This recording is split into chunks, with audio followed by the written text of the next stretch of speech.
All right, good morning, everyone. Welcome to the Market Prep. Bless you, Peter. Hopefully, everybody had a great day yesterday. Hopefully, you guys are having an incredible and amazing morning. Good morning to Peter and Eamon. How are you guys today?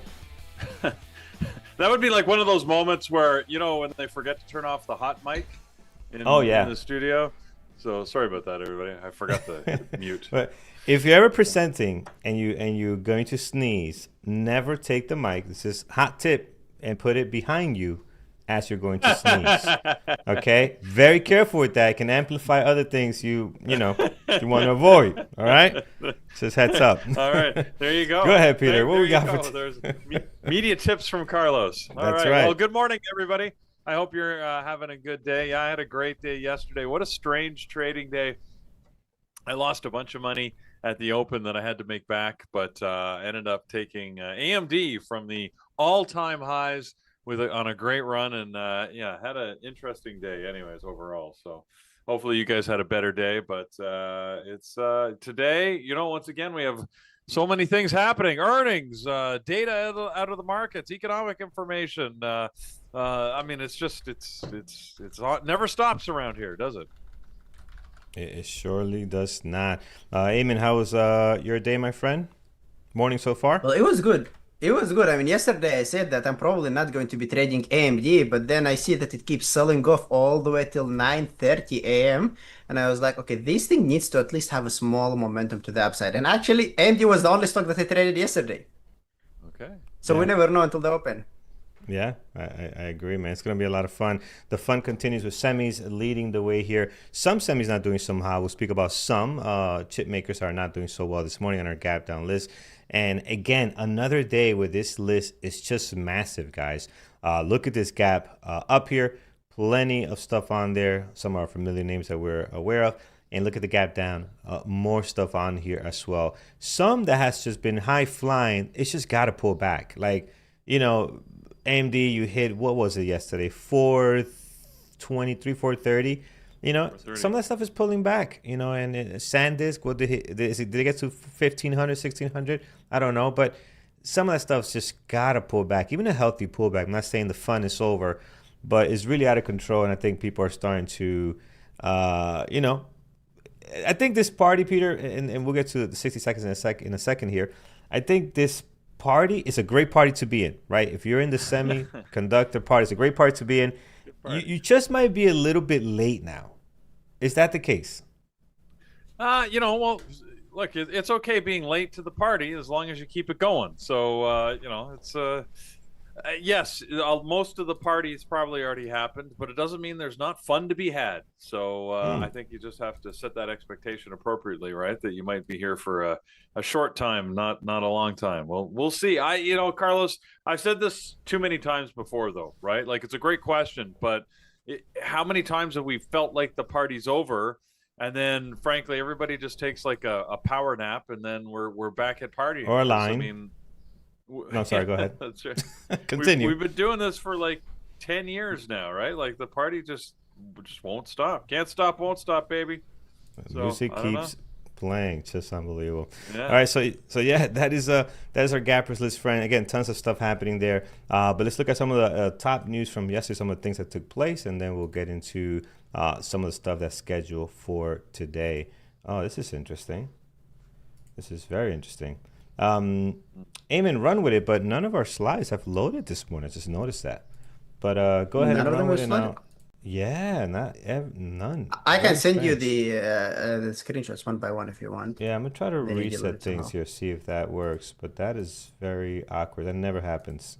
Maybe one or two, yes, but not all of them. Give me one second. Let me do something here as we get this going. But go ahead. You can start on the 60 second. I'm going to try to fix this because this makes no sense to me. All right, guys. So while Carlos figures things out, let's talk about yesterday.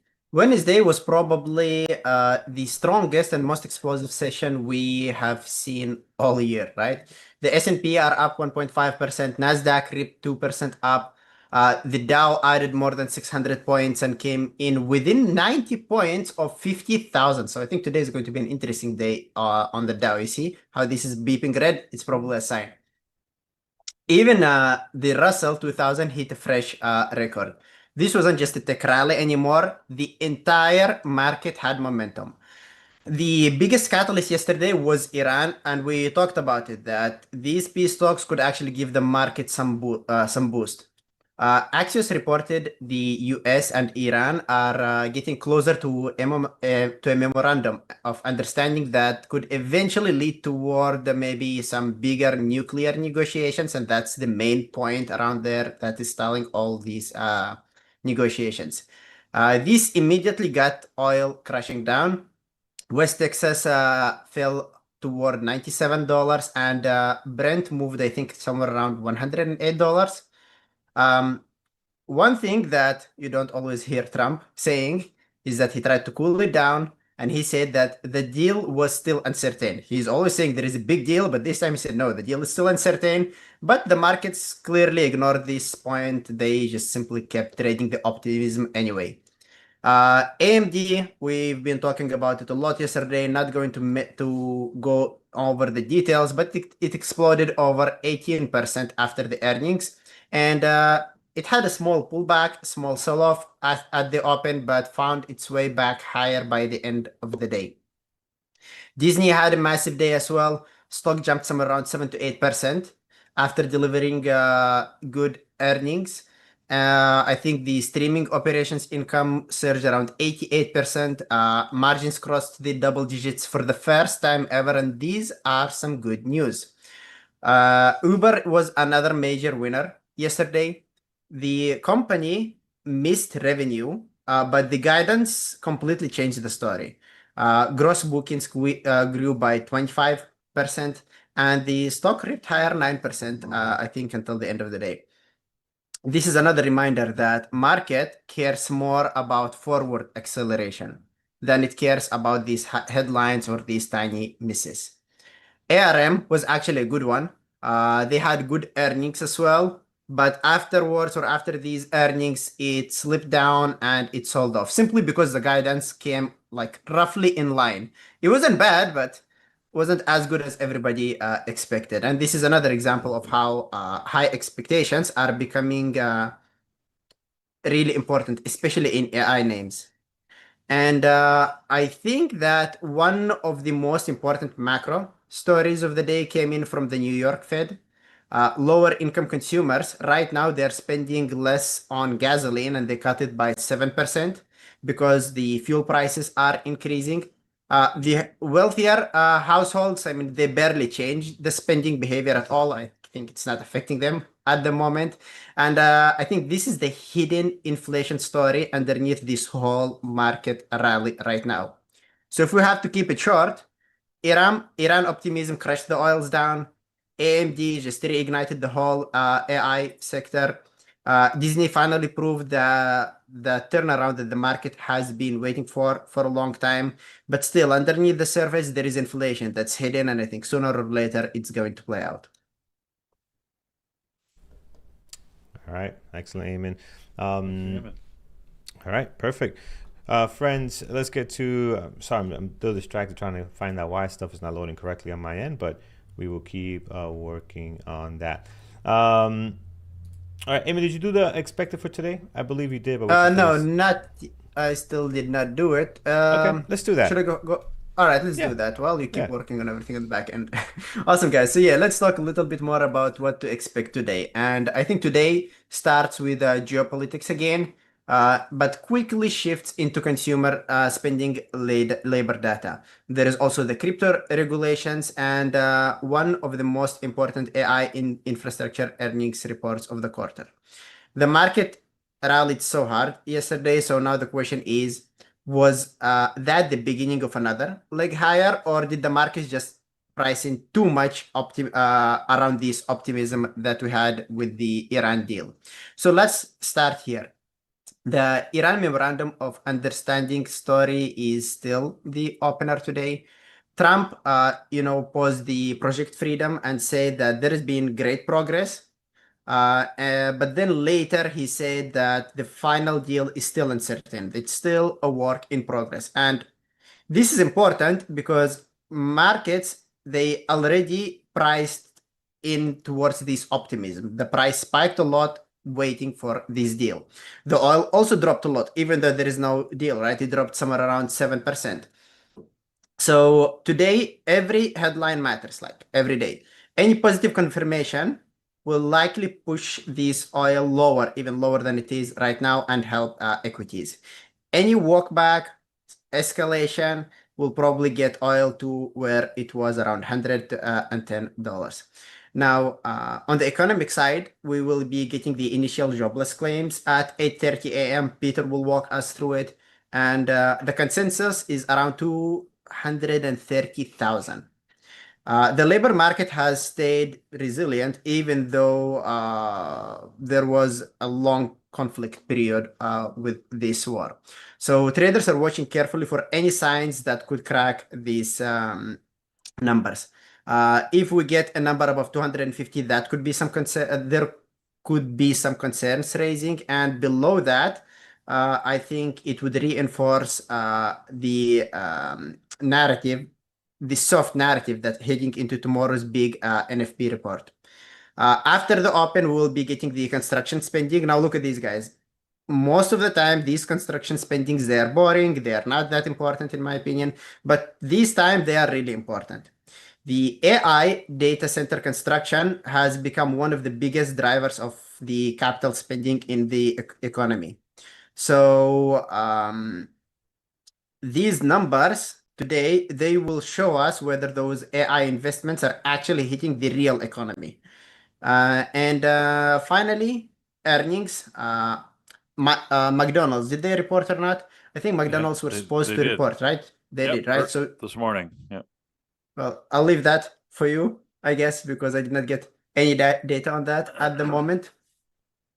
So what else do we have today? After the close, yeah, we'll be getting Coinbase, CoreWeave, and Airbnb. So Coinbase is interesting because the crypto regulation story may matter more than earnings themselves. I think this crypto regulation story will get a huge boost into those crypto stocks or ETFs and into Bitcoin and Ethereum, which is going to be, I think, anytime soon. This Clarity Act, it's moving through the Congress right now. And like I said, if this progress continues, it will be like a major long-term bullish catalyst for institutional crypto adoption.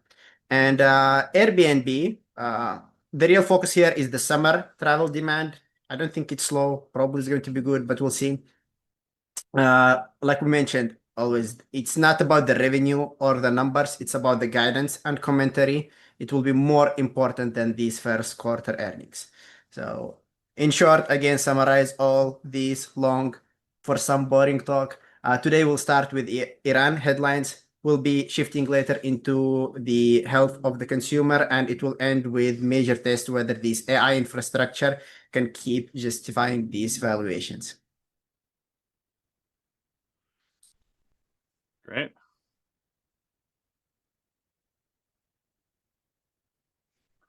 Yeah, I think that we got a lot happening today, like you see, right? Every day we seem to have more and more activity. I mean, it feels tough to keep up sometimes. So we're gonna have to pick. We're gonna have to pick between what we want because we see we've got a lot of earnings. We got a lot of things that could potentially come in play, and you never know, right? Some will, some won't. So we'll have to stay on top of it. Like was being mentioned here, Carlos. We also have economic data that's coming out at 8:30 this morning. We're going to be having jobless claims. And like we've seen in the past, jobless claims, it's the initial and continuing that we're going to be looking at today. Remember, just 2 days ago, we were looking at the JOLTS job openings. Those are important. That's how many new jobs were available. This is about how many people are claiming unemployment. So the market tends to focus on this sort of as a secondary measure. But like Eamon was pointing out, construction spending might be interesting. You just never know these days what the market's going to find interesting. We'll see. That one comes out at 10 a.m. So those are probably the two times we got to be worried about: 8:30 and 10. And then the rest of the stuff, that's coming out over the course of the day probably will have nominal market impact. All right, excellent. Thank you, Peter. All right, we've got that figured out. Screens are loading. Sorry about the distraction there, but I had to jump to the computer and figure out why what we do every day is not working today. But we got that handled. All right, friends, let's dive in. Gappers List brought to you by tradingterminal.com. You can always head over there, get all the tools you need to get started in trading, from simulators, replay, scanners, and the good old market atlas that can really help not just beginning traders, but also traders that want more data in a different way, more visual and easier to read. All right, this list is massive on both ends. There's a lot of earnings today that we want to cover as well. So we will do just a few. I want to see the big ones here: 35, 24, 23% up this morning. And also what's going on over here with 25 down on FSLY, and also 20. This is Whirlpool, I believe. WHR, I haven't looked at it yet, but down 21%. See what's going on with some of these big digits. So, and then we'll hop around to some of our bigger stories, earnings. And again, this continues to be a tech-driven market, right? Even for us day traders, tech is the one that's getting it done. So I expect to see a lot of those tickers back on our list today. All right, let's start with FLNC. We are up 36% this morning. So big pop on the daily here. Started, looks like, after hours last night. So Fluence Energy, big move up here, and currently just kind of holding the gains so far, trying to go back towards that high from last night. So Peter, this is a 65 million shares float. It's not low float, but it's borderline. But they're doing very well today. How's it looking for them? Is it earnings last night probably? Yeah, they had earnings, but this feels like a little overdone. This is like a battery and renewable energy company. Of course, they've pivoted. If you look at their website, they're going to be talking all about AI. They talk about how they power AI data centers. So like everybody, if you're doing energy or power, it doesn't matter if AI is like 2% of your business or 90% of your business. That's what you're going to talk about, right? So, but I mean, their numbers were okay. I don't, they looks like they beat their revenue, delivering 464.9 million worth of revenue. They lost money in the quarter, but that was anticipated, and they basically were on target with that. I don't know. I mean, they reaffirmed guidance. They didn't even increase it. I just don't see the reason why this is up so significantly. It seems 36% seems a little bit too much. So while you said technically this is not a low float, I think we have to treat it like a low float. With over 1 million shares traded so far, this thing, it just feels a little bubbly, a little frothy here. So we'll see what happens with this. The price action is fairly slow, actually, right at the moment. So I don't know if it's going to pick up or not, but anyways, we'll see, Carlos. I'm not sure what to do with this one because it's sort of a weird one. It's maybe. I mean, it's a maybe. I guess that's what we can do. We put it on a secondary and see what happens. Yeah, sounds good to me. I do like the gap of 36%. Worth taking a look. And they actually have some news behind it, right? Not like some tickers that do this move and there's nothing behind it. So, yeah, secondary, we'll see what it does there. Going back to our list, we got D-Dog, another one that we see here capping up huge, guys. 25% up this morning, 1.5 million shares traded. We've seen this ticker many times before. Not really one that intraday trades very well, but again, today could be a whole different story. They already got almost a quarter of the volume they do on a daily basis just in the pre-market, which seems like, with my just ballpark math there. I can't tell the actual numbers there, but looks pretty good today, Peter. I mean, it's high flying, up 1.5. I'm sorry, 1.5 million shares traded. Looks good for today. And Datadog, it seems to only pop up here at earnings. So they had their earnings this morning, and it's funny how they're excited that they basically hit a record earnings when it's listed as 1.006 billion. So basically, they got over $1 billion worth of earnings, and for the first time ever. So they were forecast actually to be delivering something like $957 million, and they actually managed to deliver just over $1 billion. So, and I said they went to 3 decimal places just to show you that they were over their number. Their earnings per share also was up quite a bit, actually 32% over delivered at 60 cents EPS. So good news for Datadog. And we used to trade this. This is one that Norm used to like. I think of Norm whenever I think of this stock. So the fact that it's up 25%, again, it's another one of these I'm not quite sure what to do with. It's it sort of looks okay pre-market, but the price action's slow right now. Like, I'm not seeing that energetic volume that I want to see normally on this type of stock. I haven't watched it in so long. I don't know what to expect. And Carlos, if I go back and look at yesterday's price action, boy, it was flat and it was pretty boring. So I don't know. Maybe it's a maybe. Yeah.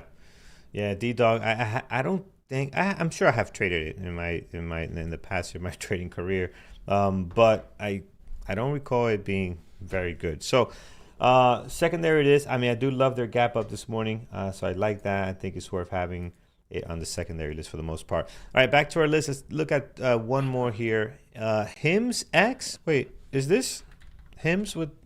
No, okay, something else. No, never mind. This is HIMAX Technology.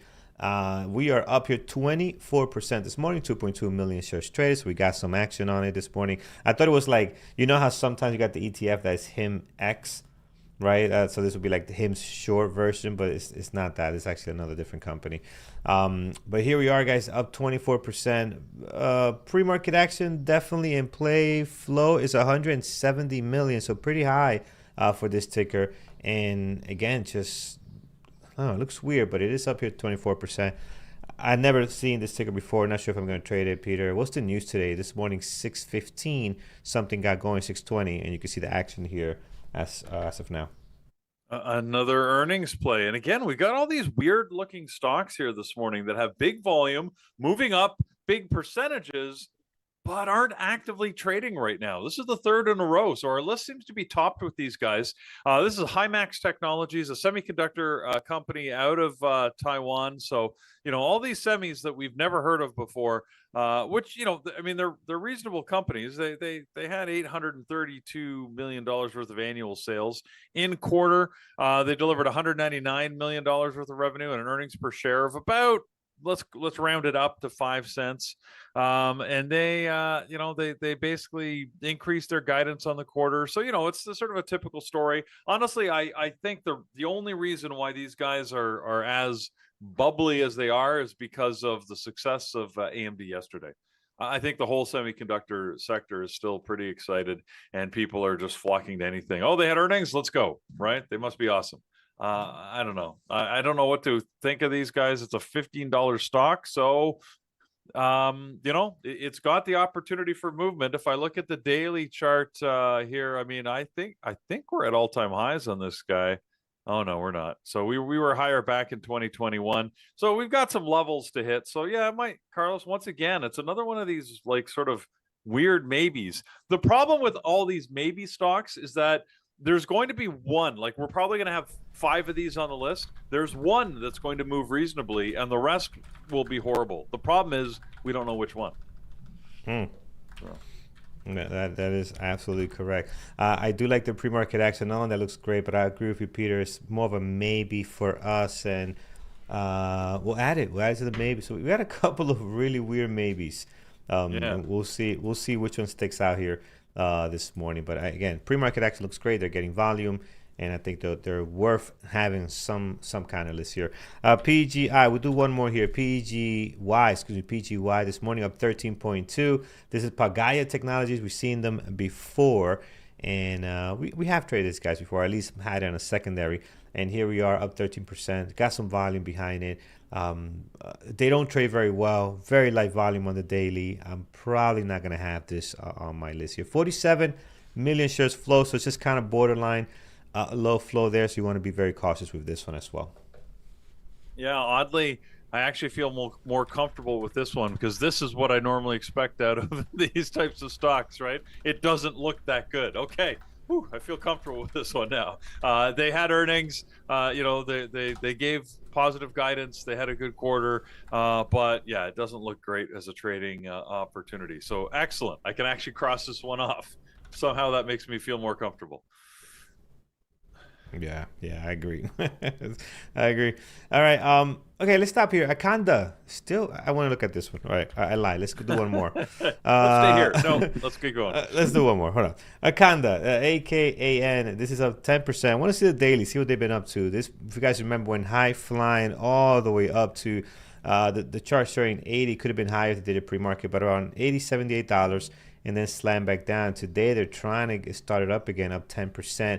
Hard to borrow, low flow stock, but yeah, I think the fun might be over on this. But who knows? They're definitely higher than where they were when they started this rally at $3.70 all the way up to 80, still hanging out at 34. So the party, like you said, Peter, is not completely over, but definitely has died down a lot from the highs here. Yeah, this is this is another odd one. It's odd in this case because they just keep recycling the same news. If I look, there's a headline today that says U.S. marijuana reclassification momentum, causes a massive rally pre-market. But this is old news at this point, right? This is like 2 weeks old. We already know that federally it got reclassified from a Schedule 1 to a Schedule 3 narcotic, which just makes it easier to for these companies to manage their organizations across state borders with that reclassification. But it hasn't changed the landscape. So I'm surprised this that Akanda here keeps getting legs. So whoa. Sorry, I just looked at the daily chart. Is your daily chart all messed up on this one? Like this? Oh, see, you've got to just okay. I know why, because I was zooming out. If you zoom out, this thing says it was like $100,000, $1 million stock. Apparently, they've had a lot of splits. Yeah. Oops, made it too big. But anyways, yeah, they had a. So I see it. Basically, it looks like maybe when they IPO'd, the stock price was $1.5 million a share, a high of 1.7 million. Something either they've had a ton of splits or something wonky on that chart. But anyways, I look, thanks but no thanks. Yeah. No, we're good. We'll move on. All right, let's take a pause here. I'll look at this one because this one someone mentioned in chat, and they said Amen has made them a lot of money, and they recommended this stock here. So let's take a look, see what's going on here. ERNA up 14%. Looks like a low flow, right? It is a low flow. Very tiny flow here, guys. Be very careful. 2.6 million shares traded. Arnesa Therapeutics. It's not going to fit my criteria, but again, if you trade low flows, this one is hot today. Got some volume. Did lose some ground. Looks like it's trying to get back up here, and was also active yesterday. Yesterday had a very busy day. 64 million shares traded. But again, not sure what's the news on it, but it probably won't be on my list here, Peter. Well, this sounds like a potential good one, I suppose. I mean, their news is good. They achieved so basically they're curing cancer. Arnexa Therapeutics, they're curing ovarian cancer. They claim that they have complete tumor clearance with their ERNA 101 drug and a 100% long-term survival in ovarian cancer models. Now this is modeled outcomes, not actual clinical outcomes. So, they're heading towards their first in human clinical trial. So at the moment, yeah, they're claiming that they're curing ovarian cancer. So, that's the news that we used to like joke about. Are they curing cancer? In this case, yeah, they say they are. They're actually, Are trying. Yeah. Yeah. So I don't know. I hate those catalysts, man. These companies, I hate. As much as I want this to happen in our lifetime, these catalysts are brutal. You know, they pop the stock up X amount of percent, and they drop it on you like nobody's business, right? We all want to be first when that news comes out on whoever cures cancer. We want to be in there because, man, this is going to explode, and it's going to be a lot of money to be made. But history has shown this thing is going to be back down to $2 next week. You know, it's just what it is. I'm sorry. So be careful, guys. We had this one. Yeah. Economic data came out. It's 8:30. All right, let's do it. And jobless claims are out. So as we can see, they're positive. Basically, initial and continuing jobless claims are a little lower than the forecast predicted, and that's good. 200,000 on the initial and 1.766 on the continuing. Both numbers are just slightly under the market forecast. You can see that we also have some non-farm productivity that came out positive, meaning it was higher. That productivity was a little bit higher, and unit labor costs. I would think that a lower unit labor cost would be a good thing for business, that it would cost them less, but anyways, I'm not sure. It's listed as red here, coming in at 2.3% versus 2.6. The big numbers here are the jobless claims, though, of course. If I look at the market, it has given us a big yawn so far. So, but that's, I guess, to be expected. It's pretty much at target, so it's not like it's a big swing from what was anticipated. Yeah, the market hasn't really done anything, so no reaction whatsoever. Well, there you go. Mark is on his own thing. Mark doesn't care. And yes, I mean, we're going to get tired of saying this, but yes, all-time highs again today, guys. Up at 735.95. I mean, we'll just tell you when it's not all-time highs. I think it'll be easier. It'll be more news. It'll be more of a headline when it's not all-time highs. Yeah, but no kidding. Business as usual. All the old expressions, though, Carlos. The higher you fly, the farther you have to fall. I mean, I'm not sure. It's feeling very risky up here. But again, I have said that for so long that I'm tired of hearing myself say it. But we'll just watch. I'm just going to watch and wait. I mean, it's if it wants to go higher, I'll let it. Again, I'm a short bias trader, so this is why I'm always waiting for the fall. And even yesterday, right? AMD was at all-time highs, and I traded it within about 30 cents of that all-time high that it spiked to, and happy for it. It was like by far my best trade of the week so far. So I'm it's like I don't mind the all-time highs because they give me the opportunities I'm looking for. It's just not, I'm just waiting for them to go the other way. So yeah, I think someone was comparing this over on Bloomberg. I forget the analyst's name. He was mentioning that this rally we're seeing in tech doesn't compare to anything that we've seen in the past, other than the internet bubble in the 90s, right? Yeah. The dot-com bubble. Yeah. So and he was saying too, like, hey, we're not saying it's done, but the music is getting ready to stop soon. It's what he felt. Other people are like, no, we got more room to go, and they're bullish. I'm just waiting for the barista. I'm waiting for my shoe shiner, or in this case, Jenny at the manicure parlor over there, pedicure parlor, to start talking stocks to me. When she starts talking stocks to me, I know it's time to run, Peter. I know it's time to run. Well, see, all right. Now you have an excuse. You got to keep going back for pedicures because you got to stay on top of that news. I got to stay on the pulse. I got to stay on the pulse. No question. All right, we'll go to another pulse in just a second here. But Peter, on market, the gap up, anything you like this morning that we haven't covered? There's a couple of earnings that are pushing companies higher. I mean, there's a whole bunch of companies gapping up here. I see Snow ServiceNow that's up there, and some mining stocks. But let's talk about I always forget which is which. Now or ServiceNow? No, Snow is Snowflake, right? But Now is also on the list, which is ServiceNow. So, anyways, they're both there. But really, the ones I want to talk about are things like Microsoft. Oh my God, I'm gonna do this like I did yesterday. I got everybody eating chicken yesterday. Today I'm gonna get them on the wrong thing. Sorry. McDonald's. I actually do want to talk about food. McDonald's, MCD. They had earnings this morning. They over-delivered. People are buying lots of Big Macs, lots of Quarter Pounders with cheese. Got to have the cheese. Quarter Pounder with cheese. Anyways, $6.52 billion in revenue versus the $6.48 forecast, and they over-delivered by about 9% on their earnings per share. delivering what is it? $2.83. So McDonald's had another good quarter, so they're gapping higher. One, Carlos, that we've looked at before, Celsius Holdings.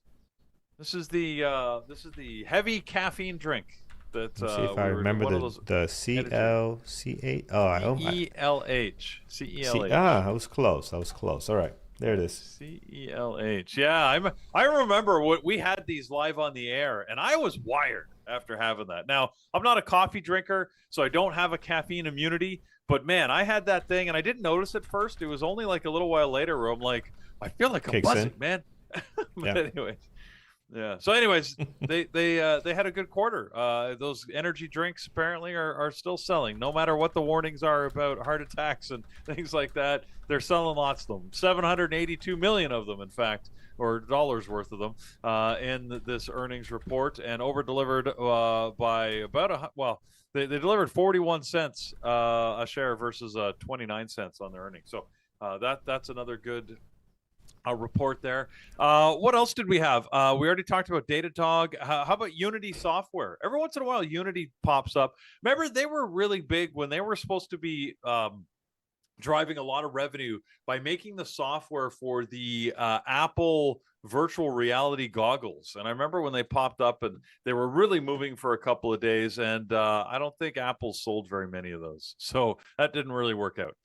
It didn't turn out to be as big of a revenue stream as they were expecting. That being said, in this quarter, they've had sort of a mixed picture, actually. I'm surprised to see Unity gapping higher as they delivered 508 million of revenue versus the 500 million forecast. But they really had a bad, they spent way too much money. They were supposed to deliver about 24 cents a share in earnings. Instead, they lost 80 cents a share. So that's a pretty big miss. And usually the market does not enjoy that. That being said, they actually guided their revenue a little bit higher for the next quarter and said that they think they're going to be able to make it back. So actually, I'm getting different reports here. I'm seeing that their earnings per share was 23 cents. My one service says they lost 80 cents. The other, see that I believe the 23 cents more than the loss of 80 cents. So anyways, sorry, different data sources here show me different news. Fake news. Fake news. But Unity Software. One of those data sources used ChatGPT. That's what it was. So that reporter needs to get fired. Maybe. Maybe. So. I think that's about it. We have a couple that seem to be hanging on here from previous days. Like I noticed GLW was on the list, which is a little weird. That's Corning. We talked about them yesterday. They had earnings. They'd gapped higher pre-market. We mentioned that yesterday and sort of had a choppy day. I'm surprised to see them gapping up a little bit again this morning and on our list. What else? Oracle? Oracle's back here on the gap up list. I think this is, people are looking to find it. They're just trying to find excuses to move Oracle higher after the, with AI, a little bit of enthusiasm in AI. Oracle seems to be along for the ride. There's because we get this news that, oh, no, they're going to have a bad quarter. And then like Oracle sort of came out and said, well, actually, OpenAI said they're going to have a good quarter, which means that our revenues are going to be higher. So it's one of these. OpenAI is making a lot of promises, by the way, that companies like Oracle and NVIDIA, to a lesser degree, and we've seen the ecosystem before, right? OpenAI is making a lot of promises that their numbers are not as bad as people think. Remember, it's a privately owned company, so we can't look into their books. We have to take their word for it. And we're taking the word of Sam Altman as CEO and the CFO, who are going out on the road and saying, no, the numbers are great, everything's going to be good. But that's floating a lot of companies like Oracle here this morning. And if it proves not to be true, that could be very problematic. That being said, we might not know for a while because, again, they don't have to disclose the real numbers. So they could sort of make whatever claims they want. And, it's only the insiders would know for sure. But nowadays, it seems hard to keep those secrets, right? Like there's so much focus. Somebody's going to get paid enough to leak the news, I would think. But anyways, we'll see what happens. Maybe things are great. Time will tell. Yep, everyone has a price, but yeah, we'll see soon enough. All right, friends, that kind of covers our gap up here. And comments in chat, thank you guys for all the support there. Hit that thumbs up over on YouTube. On X, I see you guys. I don't know what you do on X if you hit the thumbs up. I think you can. I don't see it. I don't know where that is. I don't know how many likes. I don't know how many people are on X. I have no clue what's happening over there, friends. So, but I know there's people there. I see Ben. I see Mr. David, Uncle Ben. D Trace comes on later. So a bunch of people there that are watching the show. All right, let's head over to. We should do the social pulse now. I want that's Eamon to talk to us. That's what we're going to. Okay, there you go. Yeah, social pulse. Right, there we go. I got it up. And let us know what's happening. Okay. Yeah, I got it. All right. Well, social pulse. Basically, this is what's going on in the social media right now. Has the market already fully priced in peace with Iran, or is Wall Street still massively underpricing what a real deal would mean for risk assets? Because Wednesday's rally, which is yesterday, was huge. Oil collapsed, the tech exploded, the Dow came within 90 points of $50,000. And now traders are trying to figure out whether that move was justified or it was premature. Let's start with the bullish side. The street pointed out that signals are now coming from both Washington and Tehran. And that's important because if you remember on the previous deals or peace talks, optimism mainly came from one side at a time. Now, both sides are at least publicly discussing progress.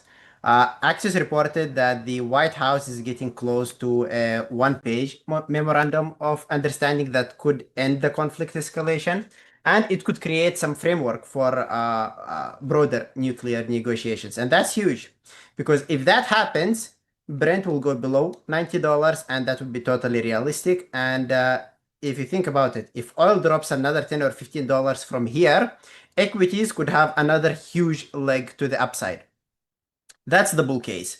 Let's take a look now at the bearish argument. And honestly, the bear argument is coming also from Trump himself, because the same president who said great progress on negotiations also said the deal is still a big assumption.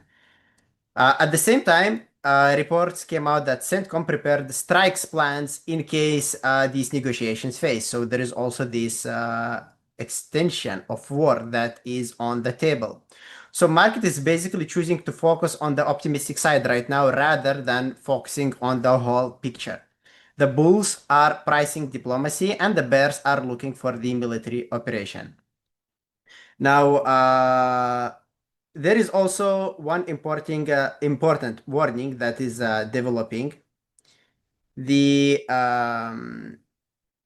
I forgot what it was and what I want to talk about, so let's skip that point around here. Now let's talk a bit about the CoreWeave. CoreWeave, I'll leave it actually to the features, sorry. So let's stop with that at the moment.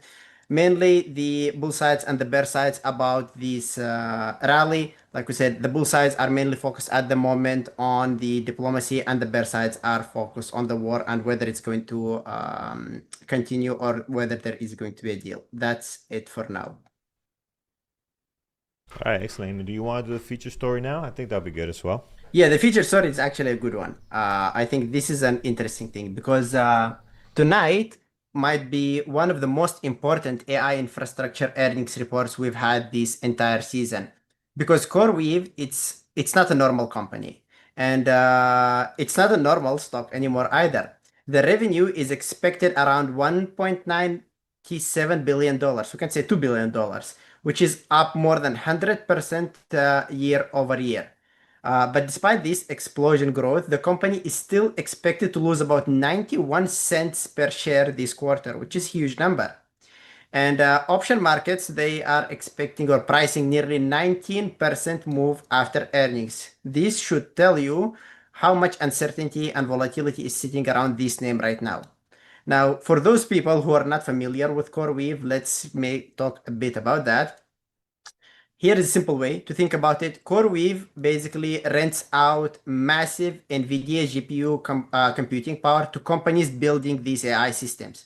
So instead of hyperscalers or AI startups spending years building their own infrastructure, they can use CoreWeave's GPU native cloud platform instantly without going through this whole big, long process. And the demand has become so big that the company is scaling at almost unbelievable speed at the moment. The biggest story right now is this backlog. CoreWeave already has around $66 billion in contracted future business. And if reports around Meta and Jane Street deals get confirmed tonight, these could move up to $95 billion. I mean, if you think about it, that's not startup level demand anymore. That starts looking like infrastructure utility economics. And almost all of the company's 2026 capacity is already allocated, like full 2026 capacity is being in use. Now, the risk of this story is this company is very leveraged. CoreWeave now carries somewhere around $15 billion in long-term debt, which is a huge number. The interest expense alone this quarter is between $510 and $590 million. Think about that for a second. Sorry, $1 billion. Like $500 million in interest payments in one quarter. That's huge. That's more than so many S&P 500 companies generate profit that is put in together. And that's why tonight is important, because the market is trying to figure out whether this CoreWeave, whether it's going to become the backbone of the AI economy, or whether it's becoming very dangerously dependent on the debt-fueled growth. So traders are really watching three things tonight. Can the company actually convert this big backlog into real delivered revenue? The second thing is whether growth becoming more efficient or CoreWeave spending big amounts of money just to maintain the momentum. And finally, how diversified the customer base is. And I think this earnings report feels bigger than just CoreWeave itself. Why is that? Because this rally will show us how this entire AI infrastructure trade. If CoreWeave gives us strong execution and guidance, the bulls will argue that AI demand is still unlimited. But if it cracks or if it drops, then there will be some questions about how sustainable this entire AI spending cycle really is. All right, excellent. Thank you, Eamon. A lot of great information, guys, from Eamon. We appreciate that very much. Let's take a look at our gap down list and what's going on here, friends. So far on our list, FLNC, D-Dog, and HIMS X. I thought I had a primary one on the ticker, but maybe not. But yeah, let's get to what's gapping down this morning. We got a boatload of stuff on here. We'll look at the top three, and then we want to get to some of our main stories. We got some earnings here, so that are not doing so hot, that might make our list that we want to cover. So let's look at the first one here, VITL. So VITL this morning, we are down 26% on this one. So very, very big drop starting this morning. The float on this one is a little bit on the low side, 36 million. So you want to be careful. It is a low float ticker. And you can see here down 26%, 1.5 million shares traded. So Peter, probably not one that's going to be on my list given the float, but in play today for sure. Tons of volume, big drop. Yeah, Vital Farms. So look, it's not tech. I'm already not interested. Literally, they run farms.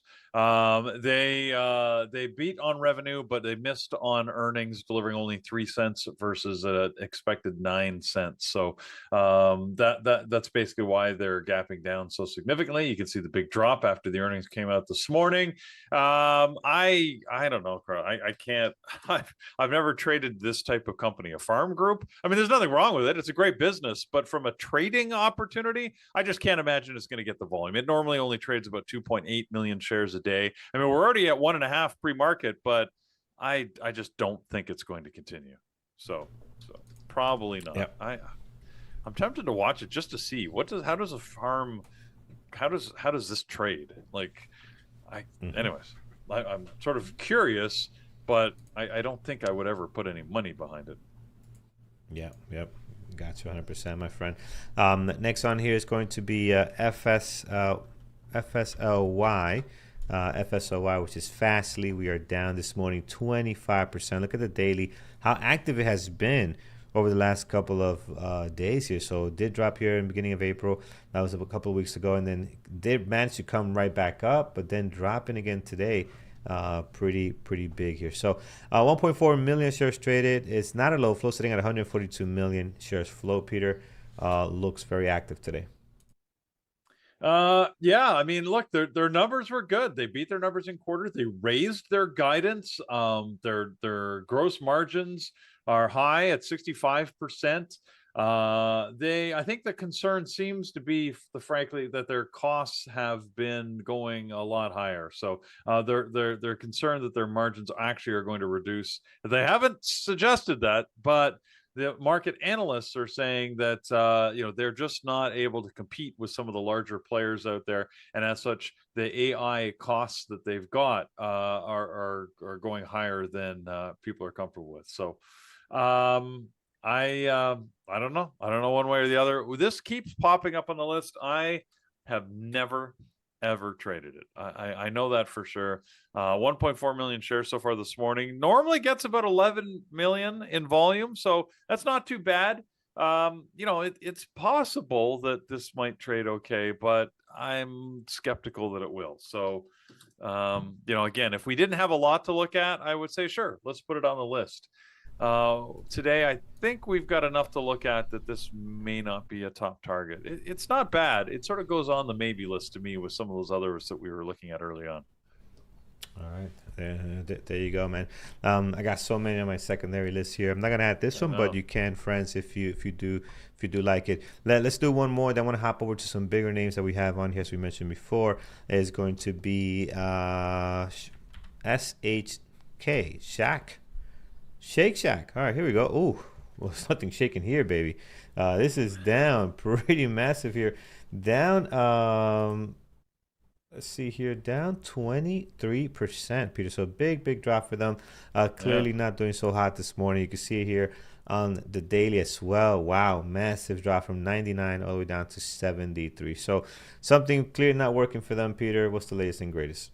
Yeah, the people not buying enough burgers and shakes here at the Shake Shack. Unlike McDonald's, which over-delivered, and I think it's probably the comparison, right? So it's always dangerous to report the same day as McDonald's, especially if they do well and you don't. Obviously, they're much smaller, right, in terms of size of company. However, same business. And their revenue was up. I mean, their revenue went up 14%. However, they lost money. They frankly did not even get close to their earnings per share. So they are getting punished as a result, and I guess reasonably so. So basically, they were break even versus expecting to have made 11 cents a share. So while the revenue was roughly on target, again, I'm seeing different reports here as to whether I guess they delivered 366.7 million in revenue. Estimates went from 364 to 370 million. So it's debatable as to whether they beat or missed that. But bottom line is the market is clearly not happy with their results. They're dropping heavy here. 500,000 shares traded. They normally only trade 1 million shares. So I if you look at the daily here, I like where this sits. I like how it's moved below all that consolidation we had from December. Like it looks good that way, but the volume is not. I just don't think it's going to be able to get the volume to keep this active throughout the day. Again, with only a 1 million shares normally, even if it doubled or tripled that, you're still talking 2 to 3 million shares, which is not enough. So there you Passing go. the shack. Passing the shack. All right, good morning. I see people are logging in here. Very nice. Guys, hit that thumbs up over on YouTube. Really appreciate it. It helps us out a ton. So if you haven't had the opportunity to do that, slam that thumbs up. I don't know what we're sitting at right now, but it was slower earlier. I got to refresh it to get the latest numbers. There it is. Eamon is also giving you double thumbs up, so make sure you do that. We're sitting at 127 likes this morning. We'd love to be a little bit higher. You know what? Okay. I see the comment here about a lot higher. Yes. I see the comment here about, I'd rather spend more bucks on Shake Shack than McDonald's. But I got to tell you, I think there are some McDonald's closet people. I think there's people in the closet that actually do buy McDonald's, because how is this company doing so well? And everybody I speak to, I hate McDonald's. Like, no, this is the numbers are not mathing here, Peter. The numbers are not mathing. I think there's a lot of closet McDonald's eaters out there that are just saying, "Oh yeah, hey McDonald's," but they go buy McDonald's. I'm not saying you I in chat, Matt, no, but look, I don't mind McDonald's in the right mood. I mean, look, their fries are famous because they're oh, awesome, consistent, that's so right? good. And their fries are good. Now, they're not the best fries out there. I can name a couple Right. of franchises that have better fries, but like if you're thinking, I wouldn't mind some. There's a McDonald's on every freaking corner, right? So it's sort of like you Yes. can't avoid them. If I go, double quarter with cheese, that would be my go-to. So that's what I get. But it's like it's you got to be in the right mood. Like you don't go, at least for me, I don't go to McDonald's expecting something that's like that you it's not a gourmet experience. Like if you go to Five Guys, right? You're Hmm. getting ready to get messy and happy for it, right? Yeah. Because it's a big greasy juicy burger, and like it's a mess when you eat that thing, and that's awesome. McDonald's is like, I'm on the run, I would need something quick. Yes. I just need just maybe a little fuel, and I know it's not gonna, it's not gonna make a mess. It's like, anyways, I don't know. That's my opinion. Anyways, so If I yeah, count the I think times that Carlos, it's I had McDonald's, it has been on the road, Peter. On the road. If you look at the yeah, ratio, me going to a restaurant to actually sit down, I don't do that. It's a drive-through on the road. The kids want a snack. They get the nuggets. I get the apple pie is yeah. amazing. Their apple pie is incredible. Their Like, fries, I love their fries. Again, there's better fries yeah. out there. If you go to the Four Seasons or anywhere else, you're gonna get better fries, of course. But on the road, this is the way to go. McDonald's for the win. And I think that's a big part of their brand, right? It's just, they get it, the convenience. They're trying to create a consistent experience, and it's convenient. So, yeah. But I mean, like you said, Carlos, it's got to be more than that. It's got to be more than just people looking for that. Because yeah, McDonald's seems to just keep beating their numbers quarter after quarter, Yeah. year after year. Whataburger, you never eat McDonald's again. I have to admit, because unfortunately, some of these franchises you guys have in the States, I don't have here. I see you guys are mentioning Whataburger. You're mentioning, am I saying that right? I don't know. Whataburger. I never. Anyways, That's not. I never heard of Hardee's, that. don't have Never heard of. Hardee's here. Yeah. What a You burger! I don't see, know what that is. Is that everybody, local? no, I think it's Southern US. Oh, okay. Mostly. See, some people hate it, other people love it. Yeah. Everybody's got their Oh favorite man, burger place. So, I mean, let's not Five Guys talk. is one that I'm familiar with because it's been here. We've got some local Yeah. places. If I want a really good burger, there's a place called Law and Orders that I go to that's got great burger. It's a very local chain, right? So they only have like Yeah. 5 or 6 restaurants. So, Look anyways, at that. We're giving McDonald's a little action here by mentioning them. They're getting some volume, not in a yeah. good way. They're going down. So our conversation here is not helping Oh them, well, but McDonald's getting a little bit of a yeah. move there. All right, friends. All right, let's stop here. Nice. That is our All right. top of the gap up. We got a bunch of stuff on there that's doing pretty well. Next one, I know is earnings, Peter. So I'll let you go through that one and some earnings as well, and we'll see what you have on deck for us here as far as the gap down list goes. Well, you mentioned it in passing earlier. Whirlpool, WHR, they're really getting smacked here this morning, down 21%. And I mean, look, if you look at their daily chart, they are way down. This stock is trading at about $43 today. If you go back 4 or 5 years, this was a $220 stock. So they are a shadow of what they once were. And this earnings quarter is not doing them any favors. They delivered 3.3 billion in revenue, but they missed their earnings per share quite significantly, and lost money in the quarter. It looks like overall they lost 56 cents a share, and lowered their guidance. And what's really upsetting people is they suspended their dividend. So whenever you suspend your dividend, right, that sort of means that you're having some money problems. You're signaling that money's getting tight. I can't afford to pay our shareholders.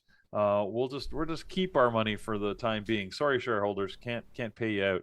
So that never makes people happy, and that devalues your stock, right? Because people hold on to it, assuming, like it used to be the blue chip stocks, right? You can count on a regular dividend even if the price is going down. Well, if the price is going down and you suspend your dividend, that's problematic. So, yeah, not a good day for Whirlpool. Yeah. So that's them. What else is gapping down? So a couple of other earnings that I've seen gapping down. Snap had earnings, and they are look, their numbers in turn weren't actually that bad. They delivered, I think it was last night when they had their earnings, and let's see, they beat on revenue and their earnings per share. They lost 5 cents a share when it was expected that it was going to be slightly worse.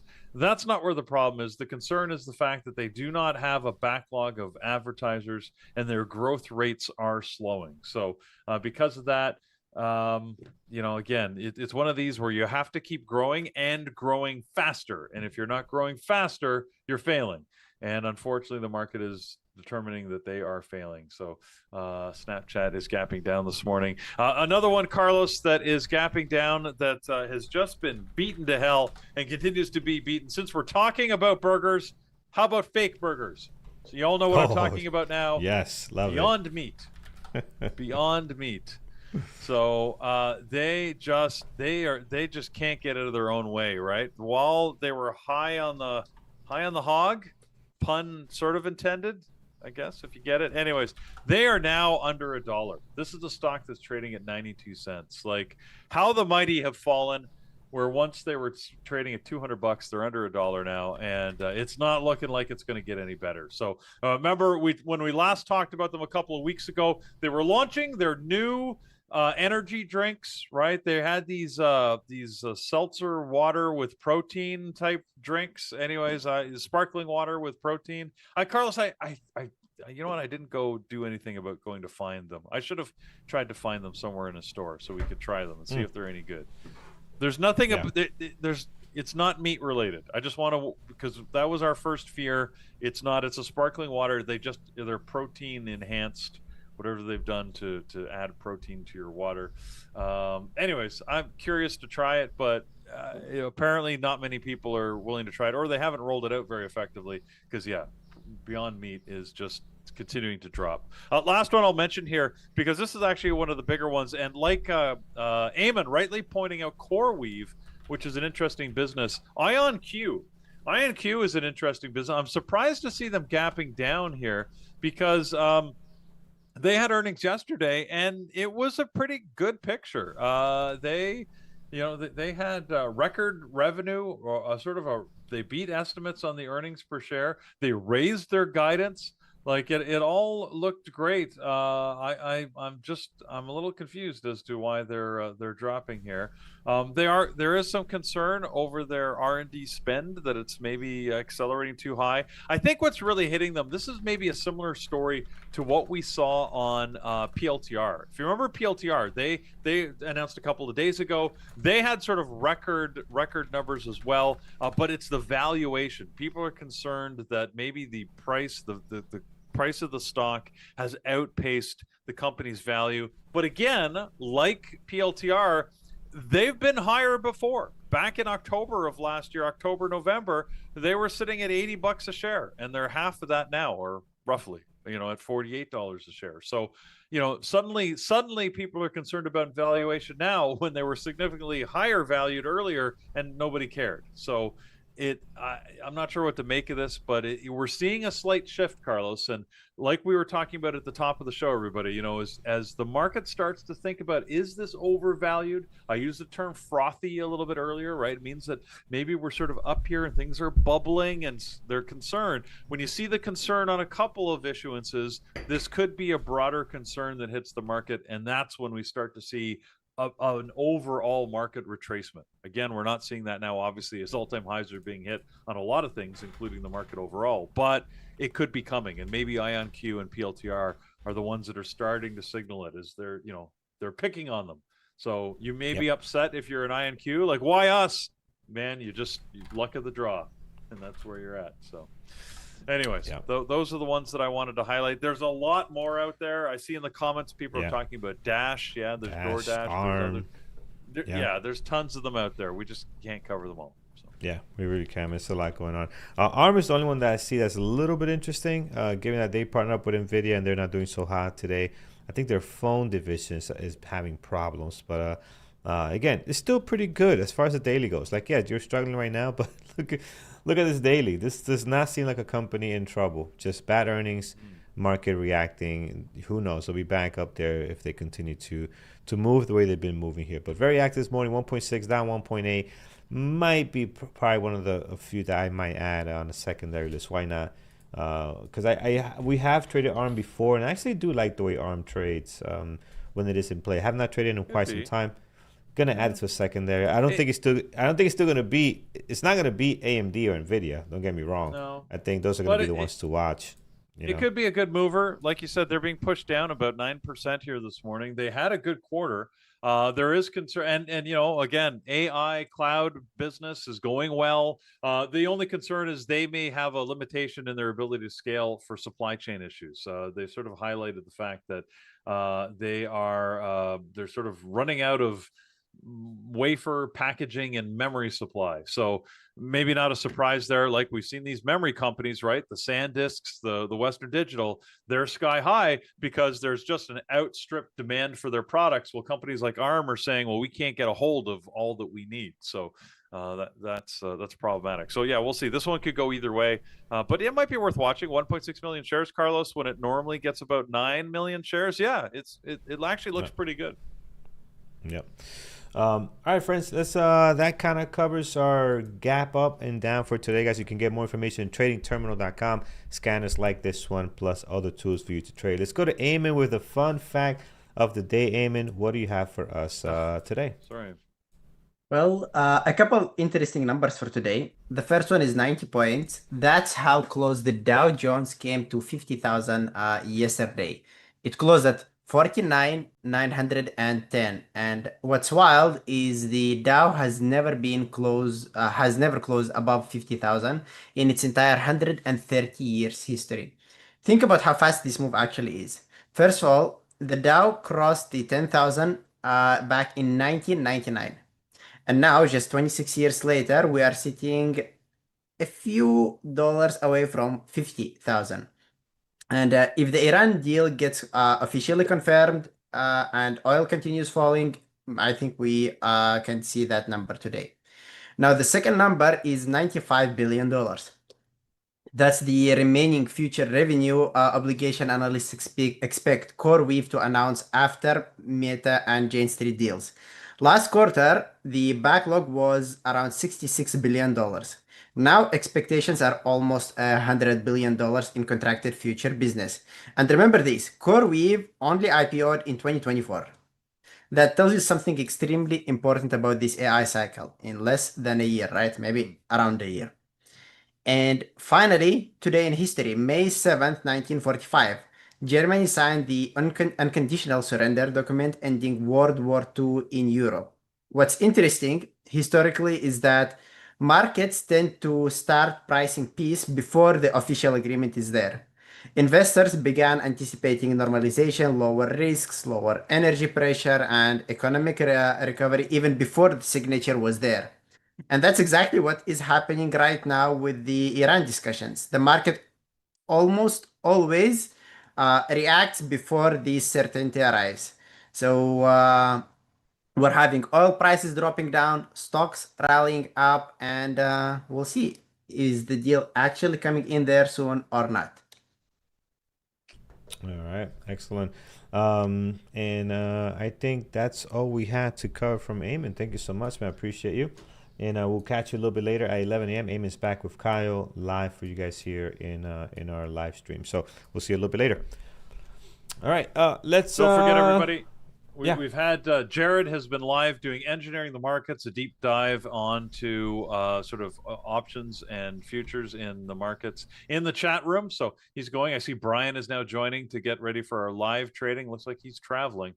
And then, of course, Andrew, as we know, is somewhere on a mountaintop in Nepal, getting ready to climb. He was climbing. He mentioned it in the chat room, Carlos. I can't remember what mountain he's climbing offhand, but it was like, it's like the easiest of the big climbs, apparently, which makes sense because he sort of did this on a whim. So, I mean, easy doesn't, it's still not something that I would particularly run out and do. But, you know, when he gets itchy feet, I love how he runs to like, where's a mountain I can climb? That's his go-to, as opposed to, you know, a lot of people with money, when you've got that freedom, you don't have commitments, right? He doesn't have kids or, anybody. It's just he can take off whenever he wants. Yeah, Usually yeah. people are like, I'm heading to a beach somewhere, right? They head to Ibiza, they head to Jamaica, they head to something. He's like, nope, got to find somewhere cold with little oxygen. So, okay. That is very interesting. But you're right. Well, There it but is. I guess everybody's different, right? Like this is what you get when you get eccentric rich people. Andrew's not quite a billionaire, but different billionaires have done different things. If somebody wanted to break, Richard Branson was famous for when he wanted to break, he jumped in a plane or he went sailing. And maybe that brings us, Carlos, to one of our points of the day. One of the news items that I had here for you today was yesterday, Ted Turner died at the age of 87. And talk about eccentric billionaires. And if you're probably under the age of 40, you probably don't really know who Ted Turner is. You might have heard the name. Edward Ted Turner was basically a media mogul, right? He was like, and I was going to say sort of the original eccentric billionaire, but not at all. Because if you think back, there were the Kennedys. Before that, you had the Rockefellers. Before, like, there's been eccentric sort of really, really rich people forever. But he was one that he won like international sailing races. That's the stuff he'd like to do with his spare time. He's got this giant ranch, as you can see there, where he decided he was going to revive the buffalo. Like he did all sorts of things, right? He started CNN. That was sort of the CNN network was something he put together. And, whether you love or hate CNN, it doesn't matter, but it changed news forever. It created the 24-hour news cycle. Like he really sort of revolutionized that space. He also did Earth Day. He is one of the founders of Earth Day. I didn't know that. He's done all sorts of things. Yeah, there you go. So, he's he really went to philanthropy over the last 25 years. So, in the 2000s, he hasn't done much because he sold his company back in the late 90s. He was married to Jane Fonda. It was his third wife, but and they ended up divorcing only because she's like, I can't keep moving. He's got 14 houses. I want to settle down. And he's like, no, can't stop, won't stop. Got to keep going. So, and she's like, even to this day, she said he was the love of his life. She just couldn't keep up. So, which is fascinating. So, anyways, just a very, very interesting guy. He gave $1 billion at one point to the United Nations. I'm not sure I would ever do that, but anyways, he believed in a lot of philanthropic causes, and was sort of a very influential person in the day. So, there you go. Ted Turner. All right. There it is, man. Awesome all the stuff he was able to accomplish. Friends, we are ready to go. I have one ticker. It's AMD. So I got to add more to that primary list for sure. But we went through our gappers list. There was nothing that stuck out, especially towards the top here, that I liked. So just have AMD for right now. I will add some more. Clearly, we need to look at some stuff. I was just trying to see if we could find something other than our usual suspect, but I might have the same watch list as yesterday. NVIDIA, Intel, Tesla, and I think that could work. Maybe CoreWeave is something that gets added today. They're moving around a little bit. 1.6 million shares traded here to the downside. Maybe that makes the list, right? I see Rigetti, Quantum on the gap downside of things this morning. They have not traded so well, so I've been keeping them off. Yeah. It is one of those days, Carlos, where I think we need everybody's eyes out there, right? It's almost like we need to assign targets. Everybody picks a stock that you're going to watch for the group and let us know if it does something interesting. Because, I'm looking at my list. There's almost a dozen stocks on here that could maybe move. AMD is the only one for sure, because we know it's moved in the last couple of days. Like it's a must watch in my opinion. But all the others are like, there's a ton of maybes. Even McDonald's or Unity Software or some of the early ones we were talking about that were sort of risky, the FLNCs and HIMX. I don't know, like they're possible. It's less likely they're going to move though, so you just never know, Carlos. I'm not sure what to do. I'll have to have my head on a swivel. Yeah. Someone mentioned earlier RXT as far as a popcorn ticker. Yeah, I could see that high flying today, up 70% this morning. So really got the jets going here. Under $5. That's why it didn't hit our scanners. Usually I don't trade anything under $5.